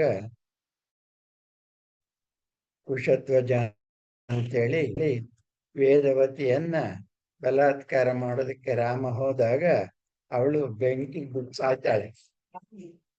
ರಾವಣ ಬೆಂಕಿಗೆ ರಾವಣ ಬಲಾತ್ಕಾರ ಮಾಡೋಕೆ ಹೋದಾಗ ವೇದವತಿ ಬೆಂಕಿಗೆ ಬಿದ್ದು ಸಾಯೋ ಮುನ್ನ ಒಂದು ಪ್ರತಿಜ್ಞೆಯನ್ನು ಮಾಡಿ ಹೋಗ್ತಾಳೆ. ನಾನು ಮರುಜನ್ಮದಲ್ಲಿ ಅಯೋನಿಗೆಯಾಗಿ ಹುಟ್ಟಿ ತಾಯಿಯ ಹೊಟ್ಟೆನಲ್ಲಿ ಹುಟ್ಟುವುದಿಲ್ಲ, ಅಯೋನಿಗೆಯಾಗಿ ಹುಟ್ಟಿ ನಿನ್ನ ಸಂಹಾರಕ್ಕೆ ಕಾರಣಲಾಗ್ತೇನೆ ಅಂತ ಹೇಳಿ ಅಗ್ನಿ ಪ್ರವೇಶ ಮಾಡ್ತಾಳೆ. ಅದೇ ತರಹ ರಾವಣನ ರಾಜ್ಯದಲ್ಲಿ ಲಂಕೆಯಲ್ಲಿ ಒಂದು ಪುಷ್ಪಕ್ಕೆ ಮಗಳಾಗಿ ಹುಟ್ಟುತ್ತಾಳೆ. ಏನು ಅಪಶಕನ ಅಂತ ಹೇಳಿದಾಗ, ಪುರೋಹಿತರು ಹೇಳಿದಾಗ ರಾಮ ಹೆದರ್ಕೊಂಡು ಅವಳನ್ನ ಒಂದು ಪೆಟ್ಟಿಗೆಯಲ್ಲಿಟ್ಟು ಸಮುದ್ರಕ್ಕೆ ಹಾಕ್ತಾನೆ. ಅದೇ ತೇಲ್ಕೊಂಡು ಬಂದು ಜನಕರಾಜನ ಜಮೀನಿನಲ್ಲಿ ಸೇರಿಕೊಂಡು ಅವನು ನೆಲವನ್ನು ಉಳುವಾಗ ಸೀತೆ ಸಿಕ್ಕಿದ್ದು ಅನ್ನೋದು ರಾಮಾಯಣದಲ್ಲಿ ಬರುವಂತಹ ಕತೆ. ಅದನ್ನು ಸ್ವಲ್ಪ ಜ್ಞಾಪಿಸ್ಕೋತಾರೆ, ಪೂರ್ತಿ ಹೇಳಿಲ್ಲ. ಅವಳು ಪ್ರತಿಜ್ಞೆ ಮಾಡಿದಳು, ಅದೇ ತರ ಹುಟ್ಟಿದ್ಲು ಅನ್ನೋ ಮಾತೆಲ್ಲ ಸ್ವಲ್ಪ ಕುಂಪಗೆ ಅಸಹಜ ಅಂತ ಅನ್ನಿಸ್ತಾನೆ. ಅದರಿಂದ ವೇದವತಿಯ ಮಾತನ್ನು ಹೇಳಿದ್ರು ಕೂಡ, ರಾವಣನ ಬಾಯಿನಲ್ಲಿ ಹೇಳಿಸಿದ್ರು ಕೂಡ, ಸೀತೆಯಾಗಿ ಹುಟ್ಟಿ ನಿನ್ನನ್ನು ಕೊಲ್ತೇನೆ ಅಂತ ಮಾಡಿದ ಪ್ರತಿಜ್ಞೆಯನ್ನ ಅವ್ರು ಇಲ್ಲಿ ಕೈ ಬಿಡ್ತಾರೆ. ಓ ಕೈಕಸಿಯ ಕಂದ, ರಾಮನ ಪರಾಕ್ರಮ ತಾನೈಕೆ, ಪಾವನ ಪ್ರತಿವ್ರತಾಹರಣ ಮದ ಕೇಳಿ ನಿನ್ನ ಬಾಳಿ ಗುರಿ ಇಕ್ಕುವುದು ಕಣ, ಬಾಳಿಗೆ ಉರಿಯನಿಕ್ಕುವುದು ಕಣ ಅಂತ ಹೇಳಿದಾಗ, ಕಿನ್ನಕ್ಕನ ಮಾತಿಗೆ ಕಿಲಕ್ಕನೆ ದಶಗ್ರೀವನ್ ಎಕ್ಕಲಂ ಹೂಂಕಾರ ಮಾತ್ರದಿಂ ಜಾಯಲಂಗ್ ಅಟ್ಟುವಂತೆ. ಎಕ್ಕಲ ಅಂದ್ರೆ ಹಂದಿ, ಜಾಯಲ ಅಂತ ಹೇಳಿದೆ ನಾಯಿಗಳನ್ನು ಓಡಿಸುವಂತೆ, ಗರ್ಜನೆ ಮಾಡುವಂತೆ ಅಂತ ಗರ್ಜನೆ ಮಾಡಿ ಕೂಗಿ ಕೆದರುವ ಹೋಲ್ ಮಾರೀಚನನ್ನ ಒಳ್ನುಡಿಗಳನ್ನ ನಿಲ್ಲಿಸಿ ಬದೆಯಂತೆ ಅದರ ಹಿರಿಮೆಯಂತೆ ಚೀಚಿ ಕಟ್ಟು ಕಥೆಗಳಲ್ಲದೆ ಎಲ್ಲಿ ಹೇಳೋ ಪೃಥ್ವಿಯಲ್ಲಿ ಅಂತ ಈ ಭೂಮಿಯಲ್ಲಿ ಒಂದೇ ಒಂದು ಪತಿವ್ರತೆಯನ್ನ ತೋರಿಸು ನೋಡೋಣ, ಇದು ಕಟ್ಟ ಕಥೆ. ಜಗತ್ತೇಮಂ ದಹಿಸಿದೆ ಮಮ ಪ್ರತಾಪ ಜಗ್ವಾಲೆ, ಮಮ ನನ್ನ ಸರ್ವಮಂ ಶೋಧಿಸಿರ್ಬೋದು ನನ್ನ ಸಾಹಸದ ಕೈ. ನಿನ್ನ ವರ್ಣನೆಯ ಈ ಪತಿವ್ರತ ಧರ್ಮದ ಚಿತ್ರ ಬಿಡು, ಜನ್ಮ ದೌರ್ಬಲ್ಯಮಂ ಜಯಿಸಲೆಂದಾನ್ ಎನಿತೋ ನಿಟ್ಟೆಯಂ ಪಟ್ಟು, ನಿಟ್ಟೆ ನಿಷ್ಠೆ ಬೇಯಿಸಿದನಾತ್ಮಮಂ ಪಾತಿವ್ರತ್ಯಮಂ ನಂಬಿ ಪತ್ನಿ ವ್ರತಕ್ಕೆ ಎಳೆಸಿ ಕಳೆದನೈ ತಾರುಣ್ಯಮಂ ಮುಕ್ತ ಬುದ್ಧಿಯಲ್ಲಿ. ಇದೆಲ್ಲ ನಂಬ್ಕೊಂಡು ನಾನು ಚಿಕ್ಕ ವಯಸ್ಸಿನಿಂದ ಮಗನಾಗಿದೆ, ಈಗ ಬುದ್ಧಿ ಬಂದಿದೆ ನನಗೆ. ದುಮ್ಮಿಕ್ಕಿದ ನಿದೋ ಮನ್ಮಥ ರುಚಿಯ ರಸಾತಳಕ್ಕೆ, ಇದನ್ನು ಅಪೇಕ್ಷೆ ಪಡುವ ಮನ್ಮಥನ ರುಚಿಯ ರಸಾತಳಕ್ಕೆ ನಾನು ಇಳಿದಿದ್ದೇನೆ ತಾನು ಹೇಳ್ತಾನೆ. ವಶ್ಯಮಾಗದಿದ್ದರೆ ಅವರನ್ನೋರ್ವನಂ ಕಂಡನಿಲಾಂ, ರಾಕ್ಷಸೇಶ್ವರನ ಮೈಸಿರಿಗೆ ವಿದ್ವೇಷನ ಚೇತನೈಸಿರಿಗೆ ದಿಕ್ಪಾಲಕರ ಗೆಲ್ದ ಪೆಂಪಿಗೆ ತನ್ನ ಹಿರಿಮೆಗಳನ್ನೆಲ್ಲ ಹೇಳ್ಕೊತಾನೆ. ಈ ವೀರ್ಯಕ್ಕೆ ತೇಜಕ್ಕೆ ನಾನು ಒಬ್ಬಳನ್ನ ಸರಿಸಮಾನಲಾದಳನ್ನ ನಾನು ಕಂಡಿಲ್ಲ. ಈ ತರಹ ಪತಿವ್ರತೆಯ ಮಾತುಗಳನ್ನು ಹೇಳಿ ನನ್ನನ್ನ ಹೆದರಿಸೋ ಪ್ರಯತ್ನ ಮಾಡಬೇಡ ಅಂತೇಳಿ ವೇದವತಿ ಪೆಸರ ಋಷಿ ಪತ್ನಿ 365. ವೇದವತಿ ಪೆಸರ ಋಷಿ ಪತ್ನಿ ಪುಣ್ಯ ಸತಿ ತಾನಿರ್ತಾಳೆ, ಪಾತಿವ್ರತ್ಯದೋಳವಳ್ ಮೂ ಜಗದ ಕಣ್ಗೆ ಗುರಿ ಆಗಿರಲು ದುರ್ಲಭಕ್ಕೆ ಪಿರಿದು ಕುದಿಗೊಳ್ಳುವ ಎನ್ನ ತೃಷೆ ಬಯಸಿತು ಆಕೆಯಂ. ಪೆಣ್ಣೆನಿತು ಮೇಲಿರ್ತರೋ ಅರಿತು ಎನಗೆ ಎರ್ತೆಯ ಕಾಯ್ಪು. ಅವರು ಎಷ್ಟೆಷ್ಟು ಬಲ್ಲೆಂತಾರೋ ಮೇಲಿರ್ತಾರೋ ಅಷ್ಟಷ್ಟು ನನ್ನ ಕಾಯ್ಪು ಬಿಸಿ ಹೆಚ್ಚಾ ಇರ್ತದೆ. ಅಯ್ಯೋ ದೌರ್ಭಾಗ್ಯ ಚಿತೆಯೇರಿದಳು ಆತ್ಮಹನನಕ್ಕೆ ಮನಂ ಮಾಡಿ ಸತ್ತಳು, ನಾನು ಬಲಾತ್ಕರಿಸ್ತೇನೆ ಅಂತ ಹೇಳಿ ಸತ್ಲು ಅಂತ ಹೇಳ್ತಾನೆ ಹೊರತು ಆಗ ಮಾಡಿದ ಪ್ರತಿಜ್ಞೆ ಅವಳೇ ಸೀತೆಯಾಗಿ ಹುಟ್ಟಿದ್ಲು ಅನ್ನೋ ಮಾತನ್ನ ಏನ್ ಕಾರಣನೋ ಕವಿ ಬಿಟ್ಟಿದ್ದಾರೆ. ಬಹುಶಃ ಅವರಿಗೆ ಸಣ್ಣ ವಿಷಯ ಇನ್ಹ್ಯೂಮನ್ ಆಗಿ ಕಾಣ್ತೋ ಏನೋ ನಾ ಕಾಣ. ಇನ್ನೋರುಳಂ ತಂದೆ ಧ್ಯಾನ ಮಾಲಿನಿ ಅಂತೇಳಿ ಅವಳು ಮಹಾಪತಿವ್ರತೆಯಾಗಿ ಪ್ರಸಿದ್ಧಳಾದವಳು. ಈಗ ನನ್ನ ಅಂತಃಪುರದಲ್ಲಿ ಆನಂದವಾಗಿದ್ದಾಳೆ. ಹಾಗಾಗಿ ಇದೆಲ್ಲ ನನಗೆ ಕಟ್ಟಕ್ಕೆ ಹೇಳ್ಬೇಡ. ಕಡೆಗಾಕೆಯಂ ಸೋಲ್ತಳೆನಗೆ ಮಾಲಿನಿ, ರಾಮನಂ ನಿಸ್ತೇಜನಂ ಮಾಡೆ ಸೀತೆಯಂ ತರ್ಪೆನೋ ಅದು ರಾಜಕೀಯಂ ಧರ್ಮ ವಿಷಯವಲ್ಲ ನಡೆಯದಿರು ಪ್ರಜೆಯ ಕರ್ತವ್ಯವಂ. ಇದು ಎಚ್ಚರಿಕೆ ಮಾತು ಕೇಳಿ ನನ್ನ ಆಜ್ಞೆಯಿಂದ ತಿಳ್ಕೊ ಅಂತ ಇಂಡೈರೆಕ್ಟ್ ಆಗಿ ಮಾತನ್ನು ಹೇಳಿ, ಅದರ ಅರ್ಥ ರಾಜಾಜ್ಞೆಯನ್ನು ಮೀರಿದವರಿಗೆ ಮರಣದಂಡನೆ ಒಪ್ಪುದು ಅನ್ನೋದು. ಅಂದ್ರೆ ನಿನಗೂ ಅದೇ ಆದೀತು ಅನ್ನೋ ಸೂಚನೆ ಕೊಟ್ಟಾಗ ಅವನು ಅಯ್ಯೋ ದುಷ್ಟನ ಕೈಲಿ ಸಾಯೋಕ್ಕಿಂತ ರಾಮದೇವರ ಕೈಲೇ ಸಾಯೋಣ ಅಂತೇಳಿ ನಿಶ್ಚಯಿಸಿ ತಾನು ಒಪ್ಕೊಂಡು ಅವನ ಆಜ್ಞೆಯನ್ನು ಮಾಡ್ತಾನೆ, ಪಾಲಿಸ್ತಾನೆ. ನಿನಗೆ ಕರನ ಧರೆಯನ್ನೇ ಕೊಟ್ಟು ವಿರಚಿಸುವೇನು ಪಟ್ಟಾಭಿಷೇಕವನ್. 399. ಇಷ್ಟು ಮಧ್ಯೆ ಒಂದು ಸಣ್ಣ ಆಸೆ, ಈ ನನ್ನ ಕೆಲಸ ಮಾಡಿಕೊಟ್ರೆ ಖರ ಸತ್ತೋದ್ದಲ್ಲ ನನ್ನ ತಮ್ಮನ ಭಾಗದ ರಾಜ್ಯ ಏನಿದೆ ಅಷ್ಟು ನಿನಗೆ ಕೊಟ್ಬಿಡ್ತೀನಿ ಅಂತ ಆಸೆ ತೋರಿಸ್ತಾನೆ. ಆದ್ರೆ ಆಸೆಗೆ ಬಾಯಿ ಬಿಡೋದಿಲ್ಲ ಮಹರ್ಷಿ. ಯಾಕೆಂದ್ರೆ ನಾನು ರಾಮನ ಹತ್ರಕ್ಕೆ ಹೋದು ಸಾವೇ ಗಟ್ಟಿ ಅಂತ ಅವನು ಚೆನ್ನಾಗಿ ಈಗಾಗ್ಲೇನೆ ಬಾಣದ ರುಚಿಯನ್ನು ಪಡೆದಿರೋದ್ರಿಂದ ಅಂತ ಬಾಯಿ ಬಿಡ್ಲಿಲ್ಲ. ಬರ್ಬೇಕು, ನೀನ್ ಹೇಳಿದ್ಯಾ ಬರ್ತೀನಿ ಅಂತೇಳಿ ಒಪ್ಕೋತಾನೆ. ಜಿಂಕೆಯ ವೇಷವನ್ನು ಹಾಕೊಂಡು ಹೇಗೆ ಎಲವೋ ಲಂಕೇಶ 410 ಎಲವೋ ಲಂಕೇಶ ಮುಂಕಿಡಿಯ ನಿಕ್ಕದಿರೋ ಲಂಕೆಯ ವಿನಾಶಕ್ಕೆ. ಮುಂಕಿಡಿ ದಾನಕ್ಕೆ ಕೈ ಹಾಕ್ಬೇಡ. ಮಡಿಯಲ್ ಎನಗ ಆಸೆ ಇಲ್ಲ ರಾಮ ಬಾಣಕ್ಕೆ ಸಿಕ್ಕಿ. ನೀನ್ ಎಷ್ಟೆಲ್ಲ ಪುರಾಣ ಹೇಳಿದ್ರು ರಾಮ ಬಾಣಕ್ಕೆ ಸಿಕ್ಕಿ ಮಡಿಯಲು ನನಗೆ ಇಷ್ಟ ಇಲ್ಲ. ತೃಪ್ತನಾಂ ಧನುಜೇಂದ್ರ, ನಿನ್ನ ಕೃಪೆಯನ್ನು ಒಲ್ಲೆ, ನನಗೆ ಬೇಡ, ರಾಜ್ಯದಾಸ ನನಗಿಲ್ಲ, ನೀನೇ ಇಟ್ಕೋ, ಇನ್ನೇನ್ ಬೇಕು ಹೇಳೋದನ್ನ ಮಾಡ್ತೀನಿ ಅಂತ ಒಪ್ಕೋತಾನೆ. ನನ್ನ ಸಾವಕ್ಕೆ ನಿನ್ನ ಆತ್ಮದ ಉದ್ಧಾರಕ್ಕೆ ಮೊಟ್ಟ ಮೊದಲನ ಜನ್ನ ಬೆಳಿವೆ. ಜನ್ನ ಅಂದ್ರೆ ಯಜ್ಞ, ಆಹುತಿ. ನಿನ್ನ ಕೆಲ್ಸಕ್ಕೆ ನಾನು ಮೊದಲನೇ ಆಹುತಿ ಹಾಕ್ತೇನೆ. ನಾನು ನೀನ್ ಹೇಳಿದ ಕೆಲಸವನ್ನು ಮಾಡ್ತೇನೆ ಅಂತ ಹೇಳಿದಾಗ ಕಾಮರೂಪಿಯಂ ಮಾರೀಚನಂ ಪುಷ್ಪಕಕ್ಕೆ ಒಯ್ದು ಆತನ ಮೃತ್ಯು ರಥ ಕುಯ್ಯುವಂತೆ ಕಡೆ ಸಾಲುಗಳು 241ನೇ ಪುಟ 434ನೇ ಪೇಜು. ಮೃತ್ಯು ರಥ ಕುಯ್ಯುವಂತೆ ಪುಷ್ಪಕ ಕೊಯ್ದನಾಥನಂ ಪ್ರಾಣ ಬೇರುವಂತೆ ಪಾರಿದತ್ತ ವಿಮಾನಂ.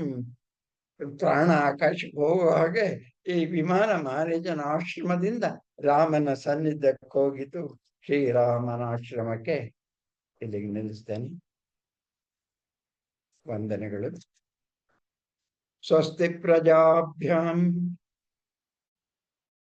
ಪರಿಪಾಲಯಂತಾಂ ನ್ಯಾಯೇನ ಮಾರ್ಗೇಣ ಮಹೀಂ ಮಹಿಷಾಃ. ಗೋಬ್ರಾಹ್ಮಣೇಭ್ಯಃ ಶುಭಮಸ್ತು ನಿತ್ಯಂ. ಲೋಕಾಃ ಸಮಸ್ತಾಃ ಸುಖಿನೋ ಭವಂತು.